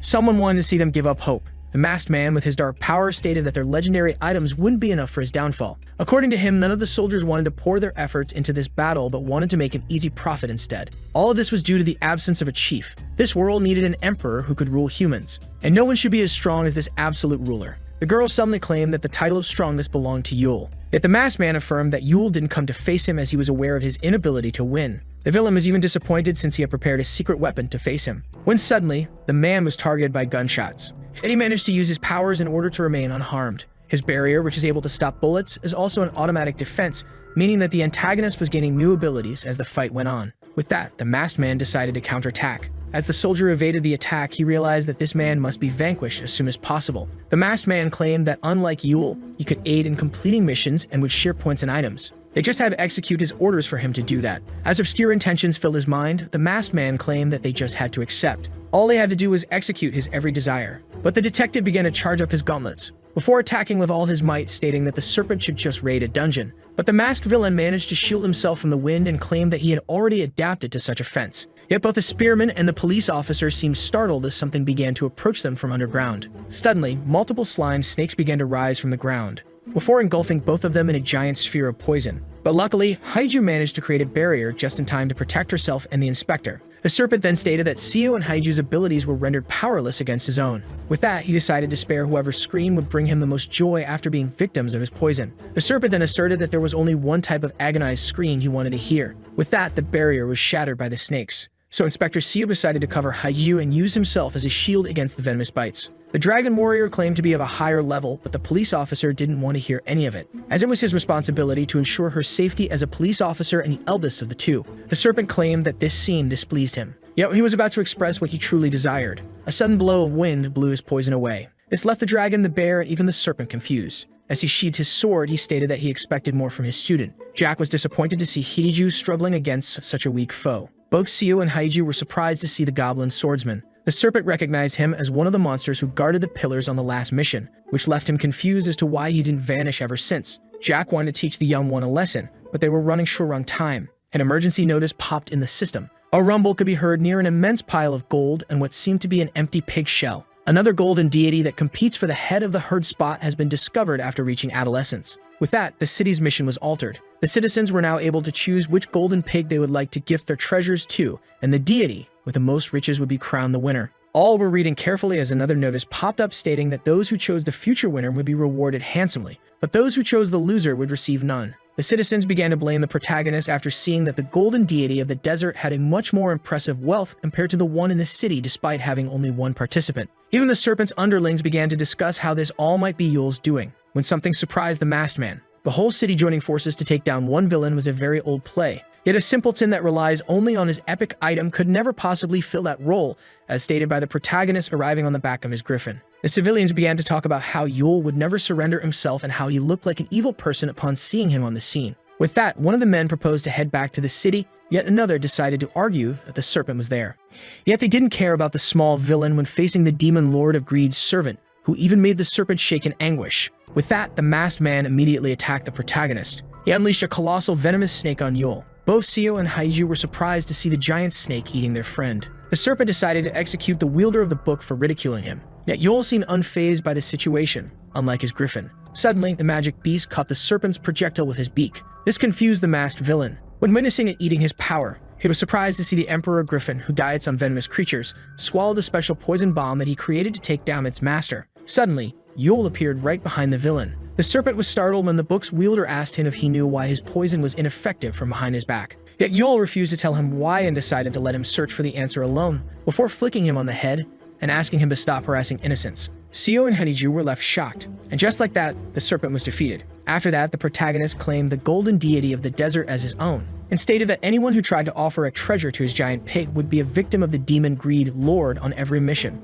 And with an evil face, he challenged the city to find a solution before the end of this mission, before flying off on his griffin. This left all shocked at how pitiful of an actor he was. Even Jack had to comfort him after such a pathetic performance. It was now sunset, and a gigantic tornado was spotted in the desert near the city. At the treasure hunt mission urgent meeting, the attendants were discussing how they should gather enough treasures in a week in order to beat the book wielder. Haiju asked the citizens to join forces with the rest of them. Seo affirmed that Yule was the city's greatest enemy, but they had other urgent matters to attend to. The inspector proposed to face the problem in the same way they did in their original world. Cooperation was the key. Haiju stated that it was teamwork that always allowed humanity to overcome its challenges. Today's main concerns were to vanquish the wielder of the book, finish the upcoming missions while trying to return to Earth. And with that, Haiju ignited her spear and requested the citizens' help, leaving them all on fire. A blonde person was left behind the bars. This person had the orb implanted in his hand, and great anger dwelling inside his mind. A new morning began to rise on the trapped city. The first mission guideline was procured by the city union. Firstly, the lair referred to the habitat of all hostile monsters that didn't live underground. The layers were easy to deal with since the monsters could be spotted from a large distance. It didn't offer much to loot but could potentially contain a rare and valuable item. Secondly, there were the dungeons. Dungeons were defined as every biome that couldn't be discovered without entering them. This place offered the most valuable loot, but it was prohibited for someone to enter a dungeon alone, seeing how dangerous it was. It was recommended to seek the help of an experienced fighter of the army or the police before entering a dungeon. An old man was organizing the treasures before escorting the loot back to the city. With that, multiple loaded trucks made their way into the city, when suddenly a horde of flying monsters appeared from the skies. And so the adventurers tried to repel them until they could reach the city. The humans were almost home, where some other adventurers waited for them. With that, the humans in the city began to attack the monsters in order to protect the trucks. The third place was the Treasure Evaluation Center. The loot's value was estimated inside the Treasure Evaluation Center's walls, while the forces of order protected the adventurers inside. An epic treasure called the Idol of the True God that was made after the deity himself and was also valued at 1,000 was discovered. The hunter was overjoyed by his precious discovery. Meanwhile, someone was writing numbers on a blank board. Yuchoi was still far more wealthy than the city itself, even though they had conquered most of the jungle and the canyon. Only one place remained undiscovered, and that was the desert where the book wielder was hiding. The citizens had been avoiding such dangerous, mysterious areas until now, but now they had the power to explore it. A shiny hair was on the table. Seo was just informed that this hair was the replica of Yule they were detaining. His partner then stated that if Yule had talked about the desert's deity from the start, most people would try to avoid it since they were all scared of him. Yet the book wielder decided to play the villain in order to force people to take action by letting them overcome their fear. Yet the angry inspector broke the table in two as he rejected his idea. At this rate, the mission's outcome wouldn't matter in the end, and the poor young man would always be seen as a villain. His partner stood there in silence, thinking about it all. He was starting to grasp how Yulchoi thought. The protagonist wasn't only trying to accomplish the current mission but strategize for the rest of the game. The young man was aware that the rest of the city needed to work together and to be constantly evolving and leveling up. He probably had a plan to make them win their treasure hunt, pushing the civilians beyond working together to loot some pricey objects. A giant tablet of stone with scriptures on it was found in the jungle. The blonde woman examined it carefully. She thought of making a nice profit out of it as she discovered a new way to beat the treasure hunt. A great battle was occurring in the desert near the tornado. It was now the final day of the treasure hunt, and Detective Siu was facing a protagonist, Yul, who just blocked Siu's punch, and his golden deity amassed a fortune of 38,552,895. But our protagonist was surprised to find himself sent flying into the air. Siu stated that he would remain heavier than Yul, no matter his level. Once in the air, our protagonist was attacked from both sides by the serpent and the dragon warrior, who were part of the citizens whose pate amassed a fortune of 37,001,970. But the wielder of the book managed to swiftly evade all the attacks directed at him, and the race for the best deity ends in less than 25 minutes. Yul then pointed out how little time the city still had to beat him. He then called his opponents the allied forces of the city and stated that they needed to work harder against him. 4 days ago, Haiju was surprised by the serpent's true identity. The mighty villain turned out to be a level 24 teenager named Sungwon Kang. The arrogant boy wanted Haiju to leave him alone and stated that he would call her when needed, which angered the hero who was tasked with surveilling him. But just as the serpent was about to make his move, he was interrupted by something that flew right next to him. That was Haiju's spear, which was quicker than the villain's orb, separating him from the average person. The dragon warrior obtained that information from Sungwon's gang, who quickly betrayed him, making him look like a bad leader. But the serpent didn't blame his traitorous underlings, who would lick his boot once again after he taught them a lesson. The high schooler claimed it to be their essence as humans. This made the hero call him a teenage edgelord. Sungwon's wishing orb, which was also an epic item, but the only reason he lost to the epic book's wielder is that the orb wasn't at full power yet. But once his strength reaches its zenith, even Yul would be no match for him. Haiju grew worried when the serpent claimed that he would eventually rule the city. The villain was right, since the wielder of the demonic book was the only one responsible for his defeat. This made the dragon warrior think that the city should take precautions regarding this young man who hasn't unlocked his full power yet. At the Treasure Evaluation Center 4, two hunters were talking about how one of them experienced a dungeon for the first time. A little bit further, a police officer wanted to find a hunter for walking with a shed sword. Jiayu was annoyed since she needed discord in order to make a big profit out of her intel.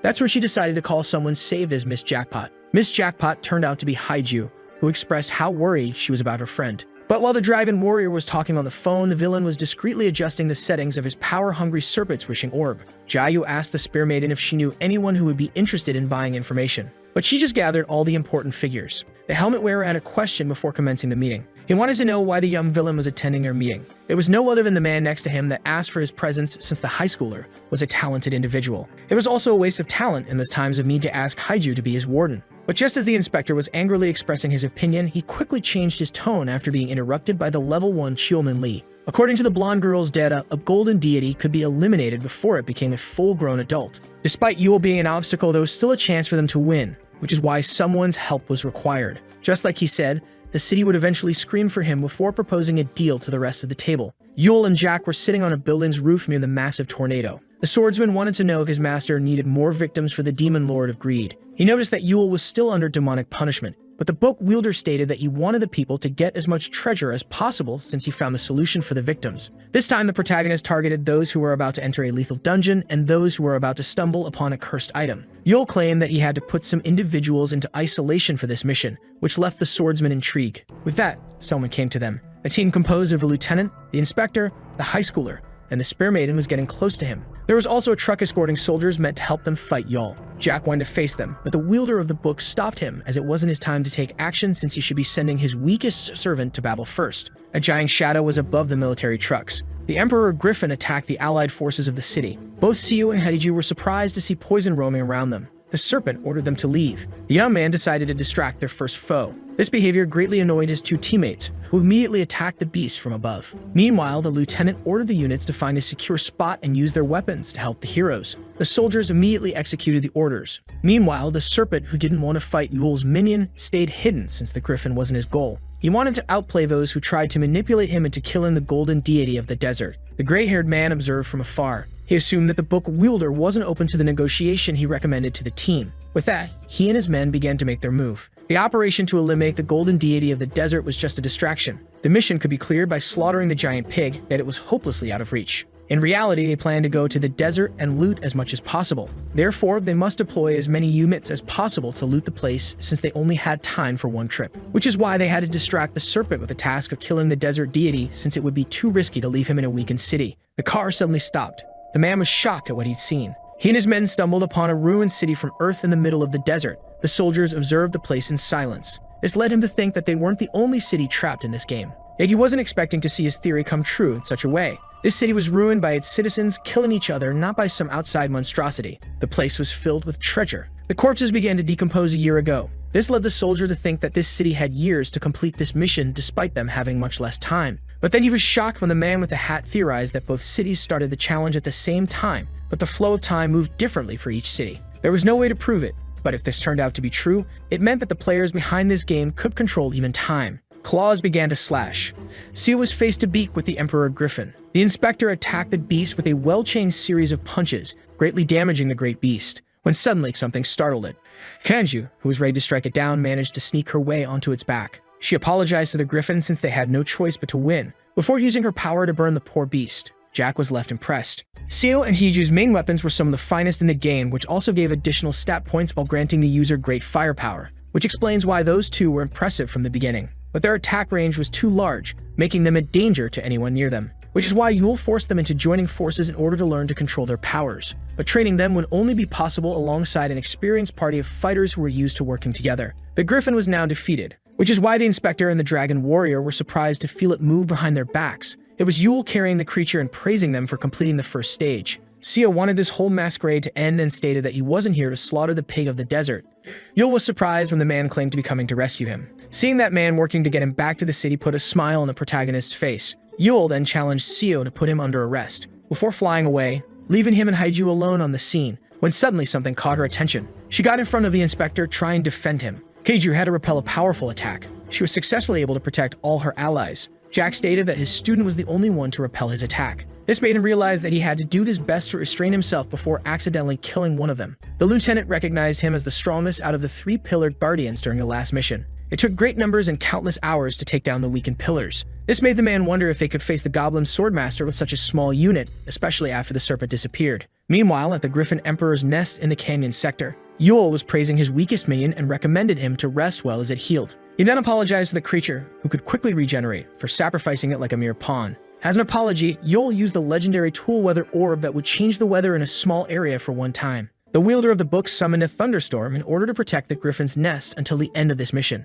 With that, he headed back at an impressive speed. On the way, he remembered the inspector's kind words. He expected the city's strongest fighter to come and face him, but was surprised by his good intentions. Yule could predict others' actions, but not what was on their minds. Smoke began to rise in the sky. Only Seo and Haiju were still standing in front of the Goblin Sword Master. The inspector couldn't think of a way to win against that Jack, who looked invulnerable. Haiju begged her master to grant them access, but Jack didn't want them to earn their pass with a conversation, but with a fight. The lieutenant, who turned out to be alive, proposed to retreat. They still had some time ahead of them, so they should use it to strategize since the goblin only counterattacked. Jack was standing on the top of a ruined building. When Yule arrived, the sword master stated that Jiang Guan thought wisely. Meanwhile, inside a military tent, the 3 of them were analyzing their opponents. A party needed strategic thinking in order to thrive since strength alone wasn't enough. Yule wanted to take advantage of the mission in order to make them more experienced in beating dungeons. It is also crucial to make multiple and diverse groups work together, to avoid seeing a single entity rising to power alone. As for the serpent, the protagonist decided to keep an eye on him for the moment. After all, he was just a boy becoming a man. Someone stated that the sandstorm in front of him made Siu look powerless. He planned to eliminate the golden deity of the desert, while the others were distracting its protector after passing through the sandstorm. Meanwhile, back in the city, the young man was surprised by the result he got and asked the inspector how he figured it out. The man stated that Yule never followed the mission's rules but used them to earn as much as possible. This made the man wonder what he would do in their place, which is how he found out how to successfully increase the value of a treasure before offering it.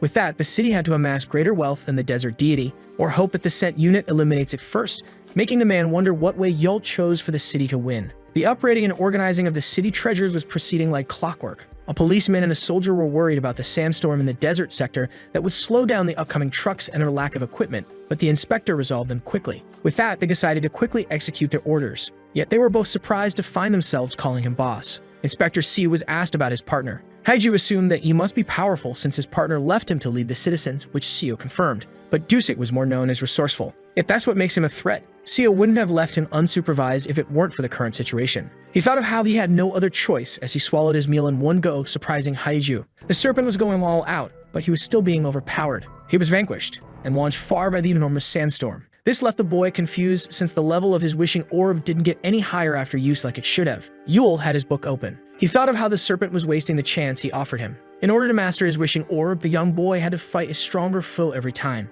Yet it was expected to see his poison being useless against elite monsters since he was only using it on weak monsters and humans while hiding. Yul decided not to tell him that he would have progressed further if he fought alongside the city's heroes. Yet the protagonist found the immature serpent to be currently a good asset. Someone was traveling at an incredible speed. It was Jack, who landed on the roof of a building, when suddenly the structure was blown up under his feet. The soldier gave Seo the green light. The detective put all his power into his punch. And with the swordsman blinded, the soldiers were free to make the bullets rain. They then had to take cover as the missile entered the eye of the tornado. This resulted in a huge explosion. One of the soldiers decided to celebrate early, but the other one shut him down since it brings misfortune. Hiju was standing in the rubble. Her master used her as a shield and stated that this attack wasn't enough to penetrate his barrier. The lieutenant realized that they needed more power. Yet the goblin was impressed and decided to let them pass. He stated that they had learned to fight in this world. Jack then turned to his disciple and stated that teamwork was one of the many ways to make one more powerful. The lieutenant was still impressed that these two were in a story of their own, as the master stated that he expected more of his disciple. With that, the allied forces of the city went on their way.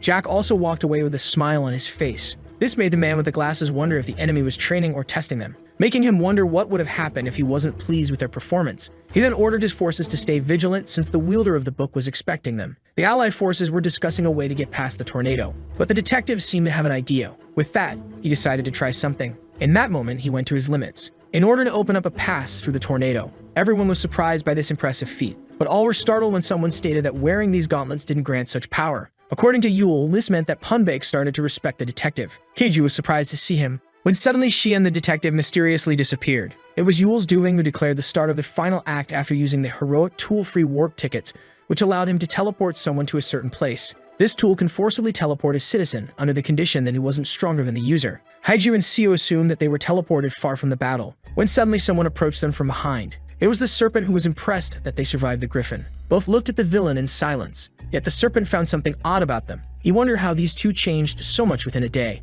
Heiju wanted to know if Yule also teleported him here, but he claimed to have woken up here, making him wonder if Yule really did it. The serpent assumed that he sent them away in fear that they might slay his giant pig, but the protagonist affirmed that it wasn't his intention. Yule claimed that the final clash had always been hosted in a special place. The serpent started to mock him for having such an idea. Yule dodged his attack and was surprised to see him knowledgeable about the matter. But the young man claimed to have heard it from those he harassed. The more you get the target, the more it gets involved in the role and performs it perfectly, which is why the boy remembers it well. Now Yule was sure that the serpent was the perfect antagonist. The soldiers lost contact with the rest of the team and were now short on ammo. Even though they successfully got the high schooler out of the city, they were still unsure if the citizens would gather enough points in time. This led them to resume the operation by finding the dragon warrior first, since the race would end in 2 days. They only had time to proceed with the current strategy without coming up with new ones. Haiju and Yule clashed together, yet the hero wanted to negotiate. The protagonist then stated that his pride would cause his downfall like every other villain. Val stated that everyone here could slay the deity in one attack since it was full of health with no defense.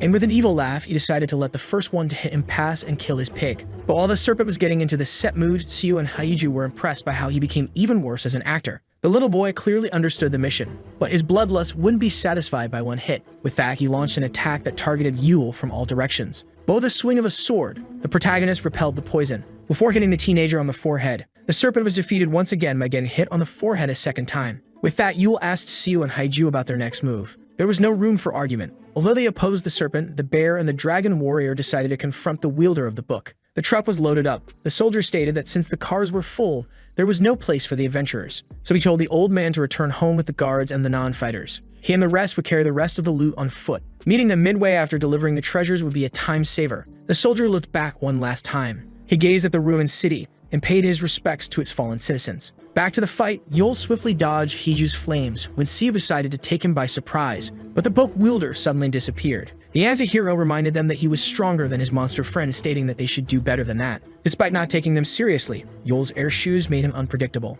Keiju was trying to remember the goblins while someone tried to get her attention.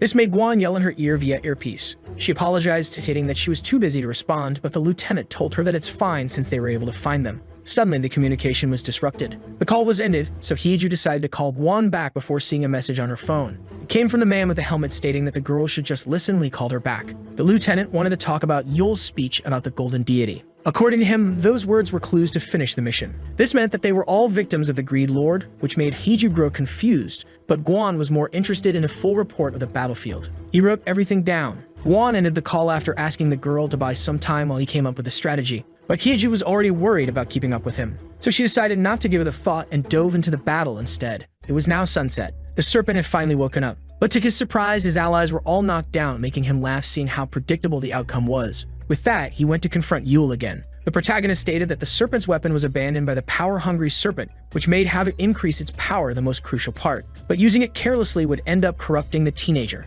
But the serpent didn't want to hear any of it as he attacked the anti-hero. The villain was now warned but was more interested in defeating him. Someone was trying to communicate with the Spear Maiden. The lieutenant finally came up with a plan. By night, the golden deity of the city had almost amassed a wealth of 16 million. It was a long night for those who tried to come back from the desert on foot, but finally, a new dawn had risen on them. The old man finally came to pick them up. With that, the city had almost gathered 27 million in treasure, with 116,554 participants. It was now the final day of the treasure hunt. The golden deity of the desert had amassed 38,552,895, surpassing the cities by 1.5 million.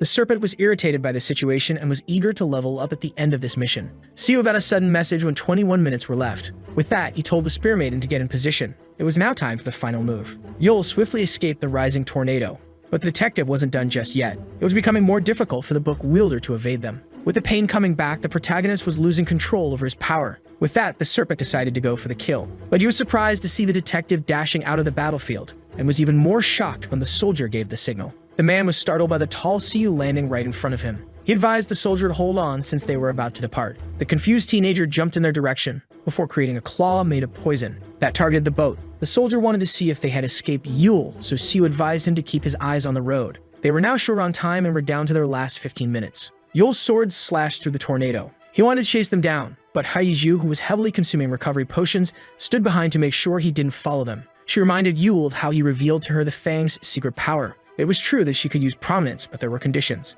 Haiju stated that she only had to stab herself with the Fang at full health to unleash his full power. But Yul tried to warn her that the most vital condition was missing and what could happen to her. But Haiju was ready to stab herself. Trying to unleash this power now would result in her death. Haiju's spear is a weapon containing the power of the Fire King, allowing the user to use its abilities and summon the Dragon of the Sun Prominence once all the conditions are met. But this power could only be used at dawn or sunset. Yul knew that Haiju was aware of the requirement, but she stated that it was the lieutenant's idea. The man stated that it's impossible to predict Yul's strategy, but he wasn't invincible, since it was easy to guess what type of soul he had. With that, Yul admitted defeat. He could chase them down, but it wasn't necessary anymore since his goals were all achieved. 7 minutes remained and they were getting ready to engage the enemy. Seo was pushing the boat at an incredible speed. Once again, the man was lifting the wind, creating an opening for the others to enter the storm. But the detective was surprised to see the serpent emerging from behind with a crazy laugh. His snake almost hit the soldiers in his way. The villain was trying to seize the golden deity of the desert. He wanted the pig to stop struggling. With that, the serpent extracted the golden deity from the eye of the tornado.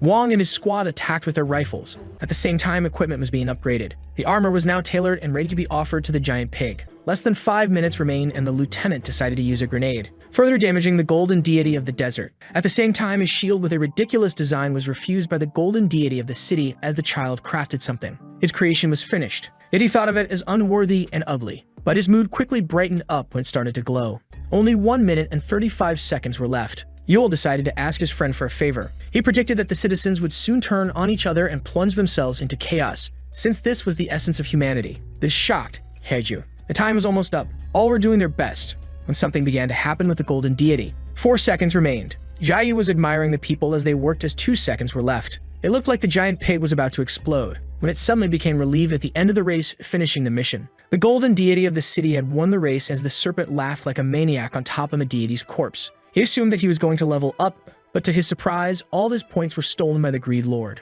All those who were outside the city were being teleported back. Seo and Guang congratulated each other and agreed to have a drink together later on. With that, they were teleported back to the city. The reward points of the citizens were doubled. Haiju landed in the city, confused, wondering where Yul was. As for the high scores, Jiyu Kang took 3rd place with 33,442 points, just behind Gaeyong Xiong, who scored 45,455 points. As for number 1, It was no other than Wong Park with 324,432 points. The citizens began to toss the old man in the air out of joy. The humble top scorer stated that it was Haiju and her treasures that deserved all the credit. Yet he decided to celebrate his success by inviting everyone to a dinner that he would pay for, earning him even more cheers. The sun shined on the celebrating city. The lieutenant received a notification. He was informed that all the members of his party were rewarded with the Golden Deity Equipment 12-faced dice for killing the rival deity, increasing their chances of getting heroic items. Wong found the Golden Deity's gifts very generous, even if their reward would ultimately be decided by fortune. The Golden Pig also rewarded the city.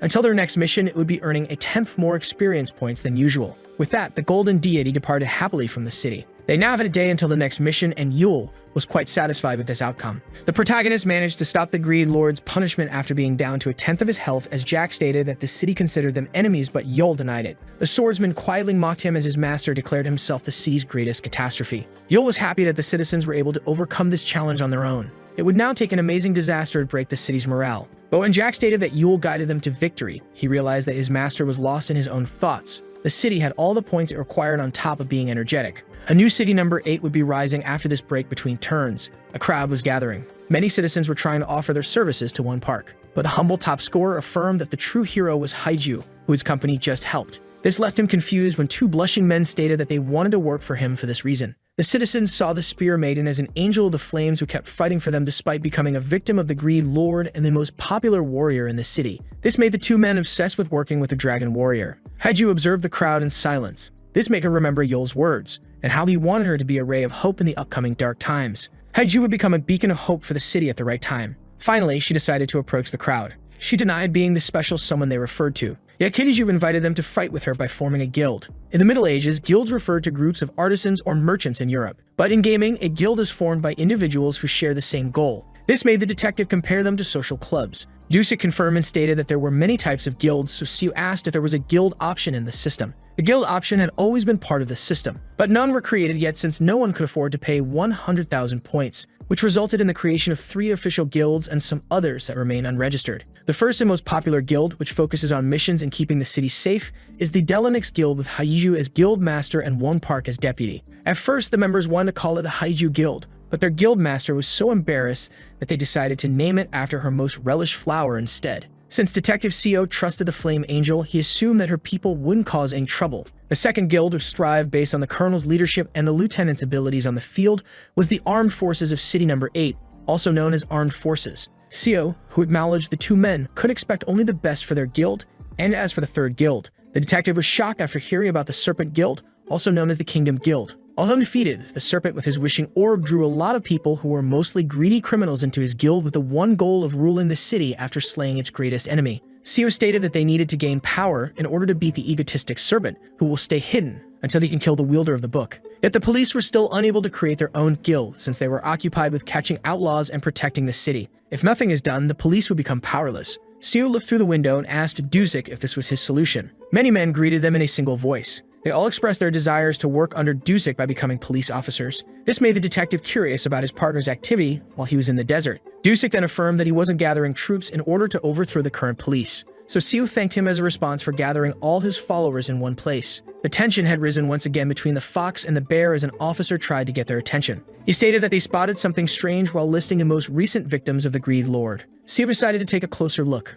Most of the victims were registered as criminals back in their world. This made Dusek realize why the serpent was the only villain that showed himself in the city, making him state once again how powerless the police forces currently were, making his partner burst in anger and finally accept to hire his followers. The detective then walked out, giving his partner the middle finger, insisting on the new recruits following the police protocol. The serpent wasn't the only troublemaker scared of Yule. This would take a long-term plan, which the fox excels at. Papers were dispersed into the air. They were all flyers inviting the people to join the armed forces and inviting them back to the military. The colonel was confused as no one wanted to be a part of their guild. It was due to the word re-enlist that scared people, according to Wong. But on the other hand, this also meant that only serious adventurers were applying despite being only a few. It seemed like the lieutenant had something to tell his superior. The guild was almost out of fuel and ammo. Their food was also getting rare despite having electricity, which meant that they would soon have to rely on the available items and return to a life that lacked technology. But it was unlikely for the citizens to complain with their currently raised morale. The colonel then threw something on the table, calling it an asset. Those were archives that belonged to City Number 4.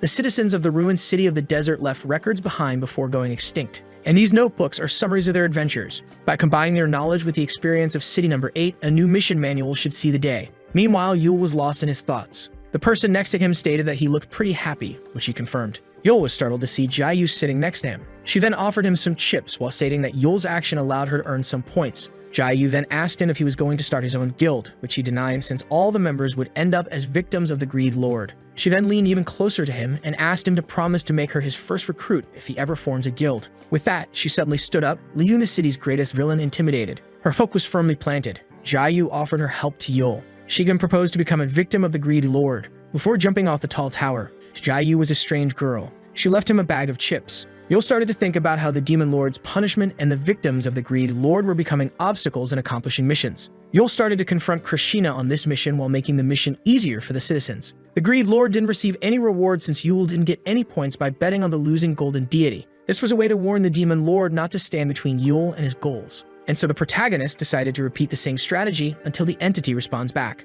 And he felt that he would get his answer soon based on his title of Greed Lord. Krishna was fully aware that Yule could get him what he wants, when suddenly something caught the protagonist's attention. He was now in a vast white empty room. In that room was a mysterious person surrounded by flying books and seemed familiar to our anti-hero. Yule quickly charged with his sword at the man after recognizing him as the Demon Lord of Greed. But to his surprise, he was suddenly sitting in a chair. The entity was now behind him holding a plate full of fruit. Yule tried to strike the book's owner once again, but he was magically back in the chair with a new, more formal outfit in front of a table. Yule was suddenly having a tea party with the Demon Lord of Greed. Krishna felt different from all the other Demon Lords. For the first time, Yule felt powerless as he faced Krishna, the Demon Lord of Ultimate Greed. The entity was quietly sipping tea. Yule decided to keep a cool head since the Demon Lord didn't seem to bear any hostile intention, and so he decided to converse with him, but he was left surprised after opening his mouth. Yule realized that he was unable to talk when Krishna claimed to have answered his call out of curiosity. The Greed Lord then gave him a choice between becoming someone crucial to him or staying someone interesting.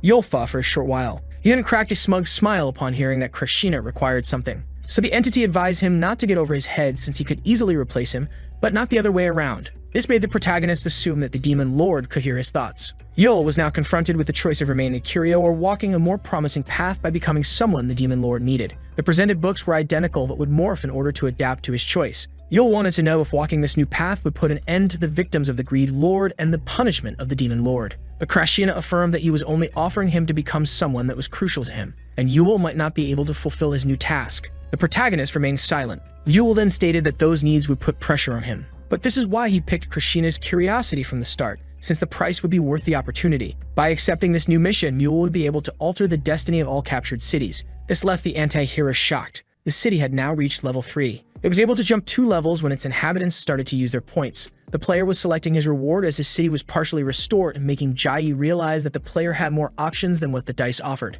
This entity barely acted up until now, yet the player of City Number 4 caused their downfall. This meant that the player of City Number 8 was just being lazy and letting events occur or simply lacked interest in the city. The player chose to summon an NPC known as the Summon Helper, whose look and equipment were randomly generated. The citizens were advised to be cautious around it since it would treat its attacker as a hostile threat. Seeing how high her attributes and level were, some of those pleased by her appearance began to run away. Jiayu compared this new ally to a powerful village guard. But since the player made his choice, it meant that he was active. Or perhaps he decided to play with more dedication. The player received a notification. After detailed analysis, it turned out that Yule was a perfectly designed unit, but since the presence of an error was still possible, the player had to choose between 3 choices. This made the player opt for the invasive analysis. Yet this option proved to be a threat to Yule's life. Finally, the giant hand made up its mind. Yule was plunged into a deep slumber. The protagonist wondered if Krishna meant other cities when referring to units. The Demon Lord confirmed as Yule realized that he was able to talk once again. This was unexpected since the owner of the book had the power to impact all the game.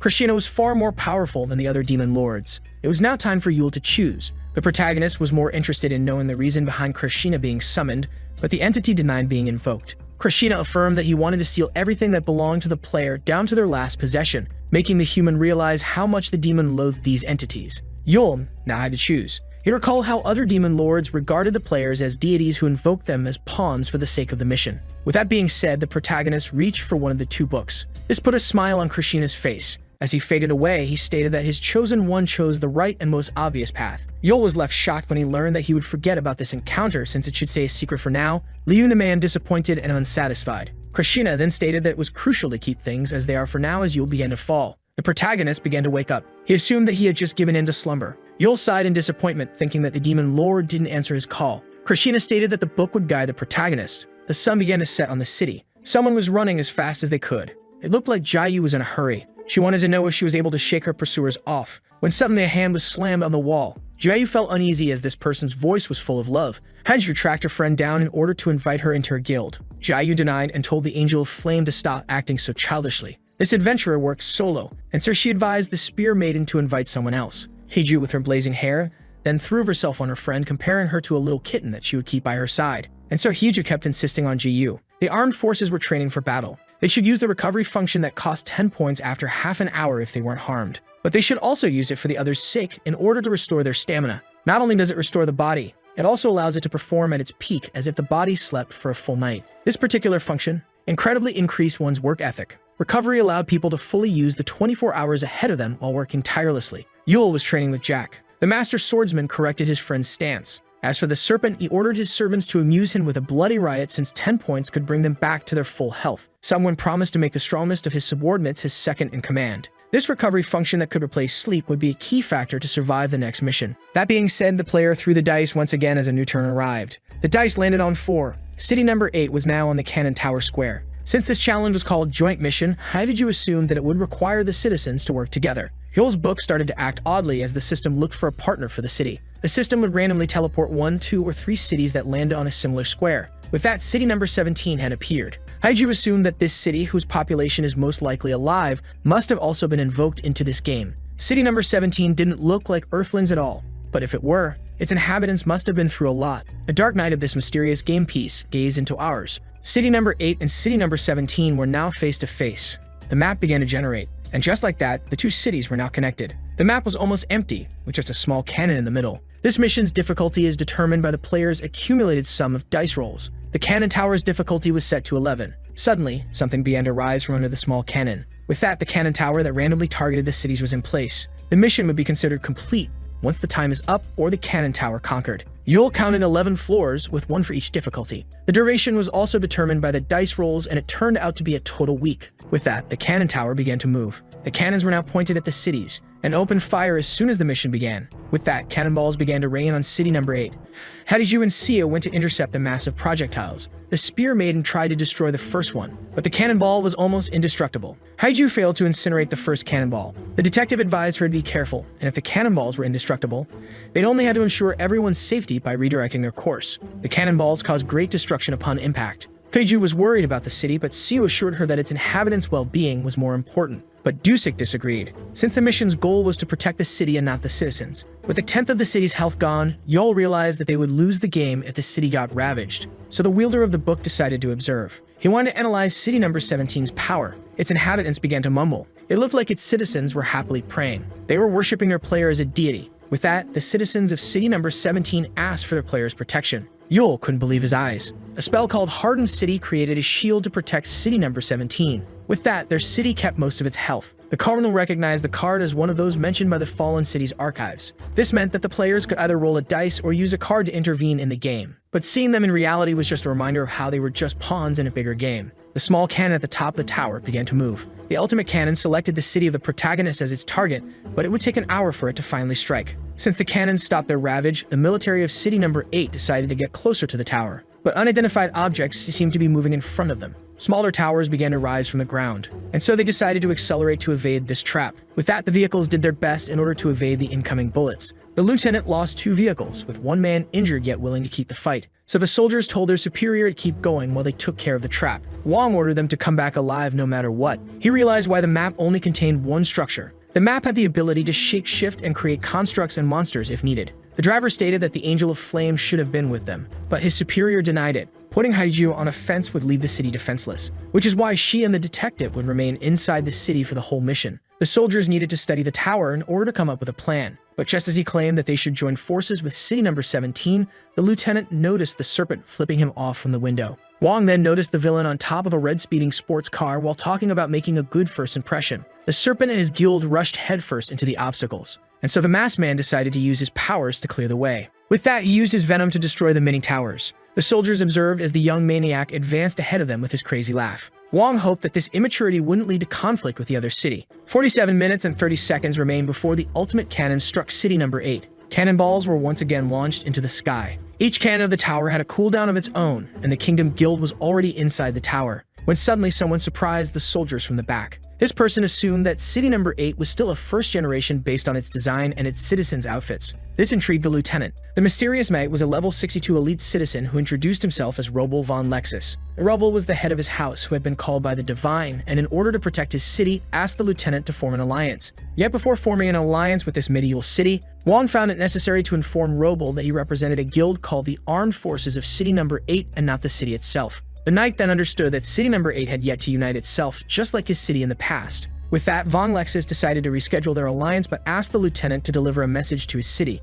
Roble called on a Pacific pact where neither of the cities would behave violently, and the aggressor's punishment would also be chosen by the attacked city, meaning that it would be possible to kill in order to defend. Roble clarified that he only proposed this pact in order to protect his city, and so he offered a manual for clearing out his mission to the other party as a symbol of goodwill. Roble stated that the cannon tower was the first mission that his city cleared. This meant that his city was able to go through the same square multiple times. With that, he gave the unspoken order to his soldiers. Wong thanked the knight for his kindness and offered to give intel on those who would be an asset and those who may pose a problem. Roble was satisfied with this first interaction and proposed to schedule a meeting at the same time tomorrow. The curious lieutenant was intrigued since the knight wasn't interested in scouting the tower, but he assured him that it was impossible to force the entrance. It was useless to try to open it by force since it required a special ritual. The closed door was frustrating the serpent, and therefore they needed to make some preparations first, since city number 8 wasn't blessed with the one's protection. Yul was surprised to learn that city number 17 had been in play for a century and a half. Jack was intrigued since Yul was sitting on the side. The anti-hero was making himself difficult to obtain.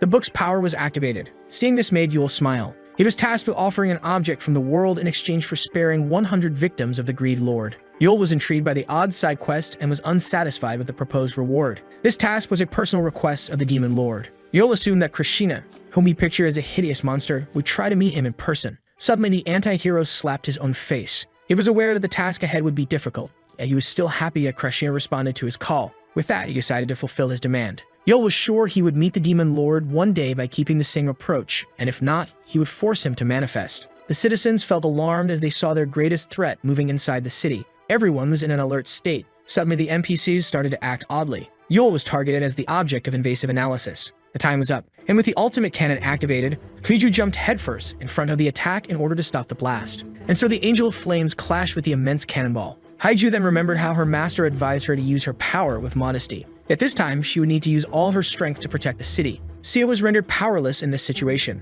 Yul decided to use Taflum, the legendary thrown weapon that was said to have pierced the eye of the demon god. The item could be used 10 times per mission, but it could become more powerful by using fewer projectiles. Yul only needed one throw for this mission in order to pierce the giant cannonball, spending all Taflum throws for this mission in one go. The giant cannonball began to fissure, before leaving a titanic explosion behind. Seo congratulated Hiju, but the girl affirmed that it wasn't her doing, meaning that the anti-hero intervened once again. The explosion was so powerful that the Spear Maiden realized that they couldn't possibly counter this attack by themselves. The ultimate cannon suddenly began to rotate. It would be attacking city number 17 in an hour from now. After the use of the ultimate cannon, the map would start to change. The once plain surface was now covered in solid walls that the soldiers could use to protect themselves. The lieutenant began to grasp how the map works. After reviewing the data provided by their new ally, Wong could come up with a strategy. With that, he ordered his men to regroup and get into the vehicles. But the engine was destroyed by the rising walls. The jealous man wished to ride horses like the forces of city number 17. A red streak appeared in the sky.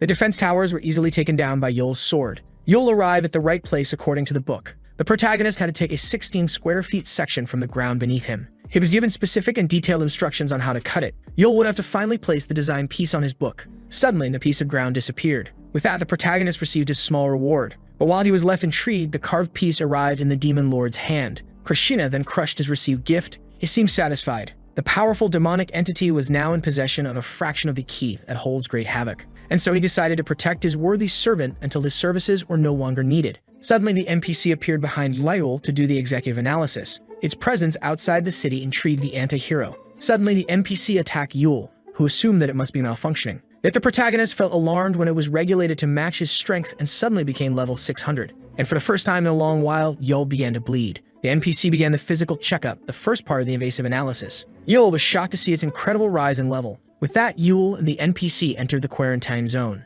He desperately tried to fight back, trying his best to escape the quarantine zone. But the NPC gripped his leg just before he could reach the exit, stating that he was forbidden from taking part in the mission. Yul would remain detained until the end of the invasive analysis. This analysis intrigued the protagonist. Yul was suspected of being a defect in the system or a hacker for acquiring such power with such a low level. The anti-hero grabbed the flying book and summarized what the NPC just said, and in a burst of anger blamed it on the Demon Lord's book given to him by the system while throwing it at the NPC. Yul would now be tested and would be considered normal if he managed to pass, but would be immediately terminated in case of failure. This deaf ear turned to him by the game's developers made him compare them to those present in his home world. Everything was prepared. And with that, the new guild of adventurers called the Raiders went on their way. Its members were using bicycles in order to economize the precious rare fuel left in the city. This guild wasn't looking for a fight. The Raiders' purpose was to explore this new map ahead. Cannonballs kept ravaging the city. Its health was now almost down by 20%. Seo stated that the city was constantly taking damage, but Heiju claimed that it wasn't a problem, leaving the detective intrigued.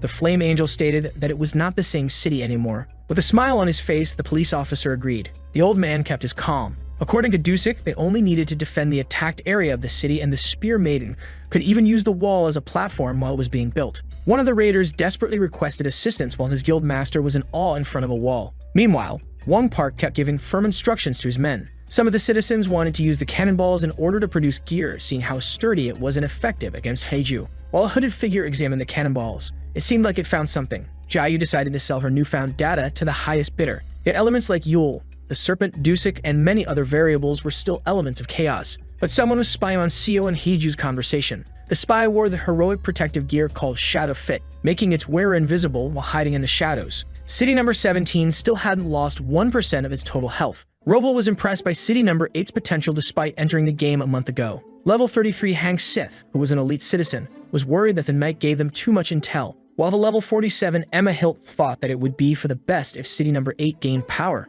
As for the level 50 Kane Bjork, he thinks that they could have simply obliterated everything if it wasn't a joint mission. Roble told them to be patient, since everything would go according to their players' will. The Swift Citizen card had been activated, making City number 17's inhabitants faster for a duration determined by the rolling of a 6-faced dice. With a blessing of 3 hours, Roble ordered his troops to charge forward. And just like that, the citizens of City number 17 followed him into battle. The Knight thought of his city as the players chosen. He was convinced that they were relished by the entity. This Knight wielded the legendary one-handed sword Stormbreaker, a powerful relic that could summon lightning. He then used the granted skill Chained Lightning to annihilate the defense towers that stood in his way. Without their players' goodwill, City number 17 would be unable to claim victory in this gigantic game regardless of how powerful their equipment is or even how high one's level could actually become. Yul tried to free himself from the non-player character. The NPC managed to dodge his sword unharmed. The wielder of the book assumed that it had obtained max level just like him. But by fighting someone as strong as him, he came to a realization.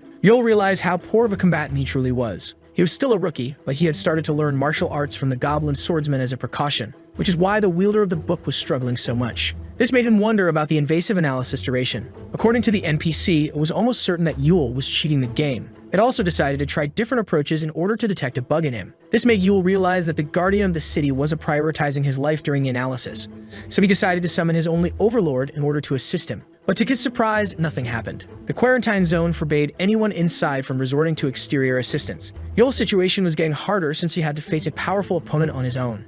He was determined to get back in the game before the ultimate cannon targeted City number 8 once again. With a kick to the face, the non-player character decided to continue the invasive analysis. Yul was aware of a simple solution to vanquish it, but Yul had to win the fight first. The NPC's powerful kick sent the protagonist flying into the air. Yul started to lose hope, when suddenly Karishna decided to help him. Yul couldn't believe his eyes. The non-player character decided to continue the physical checkup after seeing that the wielder of the book was still breathing. With that, the entity charged at the man, yet it was left shocked upon clashing with him. The system notified the protagonist, who managed to block the claws of the NPC, that he obtained a new skill from Brit of Krishna. Yul unlocked Overlord Possession, which allowed one Overlord to possess him in exchange for not summoning the said Overlord for the rest of the mission. With that, Yul acquired the Goblin Swordsman's sharp skills. He didn't like the owner of the book for this reason. But now Yul prayed to not attack the Demon Lord upon seeing him to thank him for his precious aid. With that, Yul and the NPC were now truly fighting on equal grounds. As he gained new powers, both of them prepared to clash once again. Yul was now able to keep up with the guard.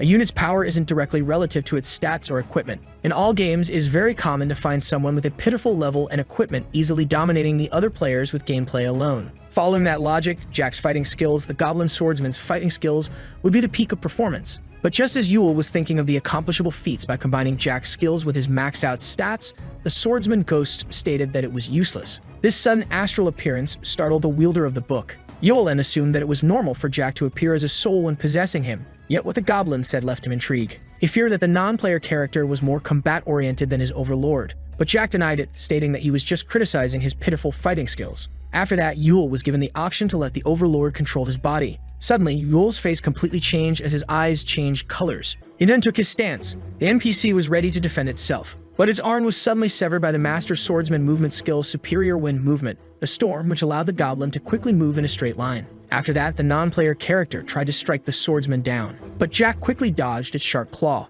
before knocking the NPC off the ground.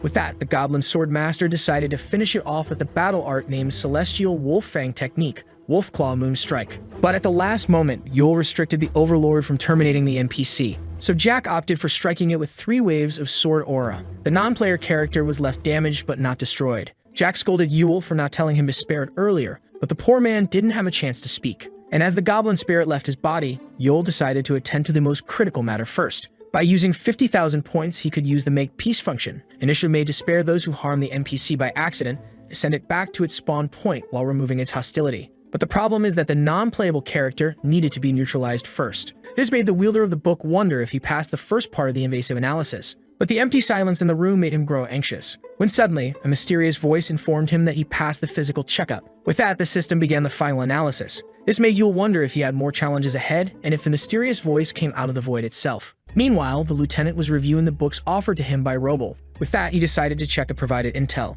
Wong summoned his shield and stated that he and Minyu would go first while the rest of the men covered them. The soldiers were in awe in front of the item given to their lieutenant by the Golden Deity. Some items were constantly present while others could be summoned, like Wong's shield, whose owner was happy with its functionality. Since the heroic shield, known as the Shield of Helden the Inquisitor, who had the ability to perform miracles, would be problematic when trying to enter a car. Minyu and the lieutenant then charged forward. The Shield of Helden created a divine-type energy shield in front of them, whose power was proportional to Wong's friendship with his party in order to protect them from the bullets. With that, they charged to the first requisite to enter the cannon tower. In order to enter the said tower, one must first use the side door of the mini tower. There the lieutenant found a goblin in command of the tower. The goblin was then quickly shot in the head. By taking control of his desk after eliminating the green monster, the attacker gains a low-level ID card. And after gathering 100 of those cards, one could obtain a high-level ID card. Collecting 100 of those high-level cards in order to obtain one master card made Guang realize how much effort this mission required. But this particular card would allow a team of 10 members at most to enter the cannon tower. With that, the objective was to create as many master cards as possible in order to infiltrate the necessary troops into the tower. The annoyed serpent found himself powerless in front of the main door, when suddenly, someone came to greet the villain. Jiayu decided to sell her intel to the serpent. The level 17 ordinary civilian Solju Wu recognized her as the number 2 of the last mission. The teenager wanted to replace the negotiation with threats, yet the girl seemed unfazed. Jiayu stated that this bargain would determine how they should treat each other from now on. She then reminded him how she ended up in second position in the treasure hunt and found the heat intel to win it despite working alone as proof of her talent. Solju Wu proposed to hear what she had to offer since Jiayu approached the serpent despite his status as a dangerous villain. Admiring her daring personality, she stated that they should spare her life if the information provided turned out to be useful. Jiayu stated that Solju must be wise according to her old age. This led to some tension rising between the two of them, leaving the serpent in the middle of it, to the point where even the great villain felt frightened. Meanwhile, someone gathered multiple low-level ID cards. They all began to shine in Roble's hand. A high-level ID card had been acquired. City number 17 was now in possession of 12 high-level ID cards after losing 42 men and having 123 injured. The troops were all advised to be careful on the battlefield, yet they were all excited to fight for their player. But because of this, City number 17 was now in possession of more cards than City number 8. Suddenly, Roble began to pray. Seeing this, his archer friend also began to pray. The Royal Knight didn't want the citizens to sacrifice their lives for the player, but to dedicate them to him. With that, they charged onward. Roble then recalled how Yul Choi is supposed to be the most powerful in their city, yet the man had been absent from the action for a long time. He thinks that Yul refused to contribute to his city's well-being despite being a powerful unit. In other words, he was unworthy of the power that dwells inside him. Meanwhile, inside the sphere of the Quarantine Chamber, the system had removed all active effects in order to proceed with the upcoming test. Yul found himself paralyzed by those odd rings. And so the inspection began, and with it, Yul Choi began to panic. The system began to carefully analyze the man's memory in order to determine if he was truly a defect that had met an unusual entity. And so the game began to dive deep into Yule's tormenting memory regarding the victims of the Greed Lord. This made the man cry, but the system, unable to find anything, decided to investigate further. And so began the inspection of Yule's past life before the start of the game. The astonished young man found himself sitting at his desk. It was almost like he and the entire city hadn't left. The protagonist was now on the phone with his mother. He was also using his tablet, all at the same time. The genius man who began to ask about his father had now won 1,000 consecutive games of chess online. He then took out his phone to execute yet another task. Yule had just won $150, before reassuring his mother that he was alright. Yule then asked about a mysterious person. The mother's words seemed to have worried her son. Yet he was certain that this person would be just fine, since he had always been the smartest between the two of them. With that, Yule decided to go to his part-time job. Suddenly, the memory of Yule began to glitch. The furious man strictly forbade the system from looking into his past life back on Earth. With that, the system decided to stop the analysis to prevent any material damage from the revolting unit. In the end, the system deduced that Yule never had any odd encounter with any entity and finally labeled him as a regular unit. And just like that, he would be sent back to the game. Yule was now back to the Cannon Tower map. This encounter with the system left the man completely exhausted. His wounds were finally healing, but Yule didn't expect the system to be able to disable his recovery, which usually drops by half during combat. Yule found himself in the same position as when he was struck with the punishment of the Demon Lord. In the end, his mighty power was just what the game allowed him to have.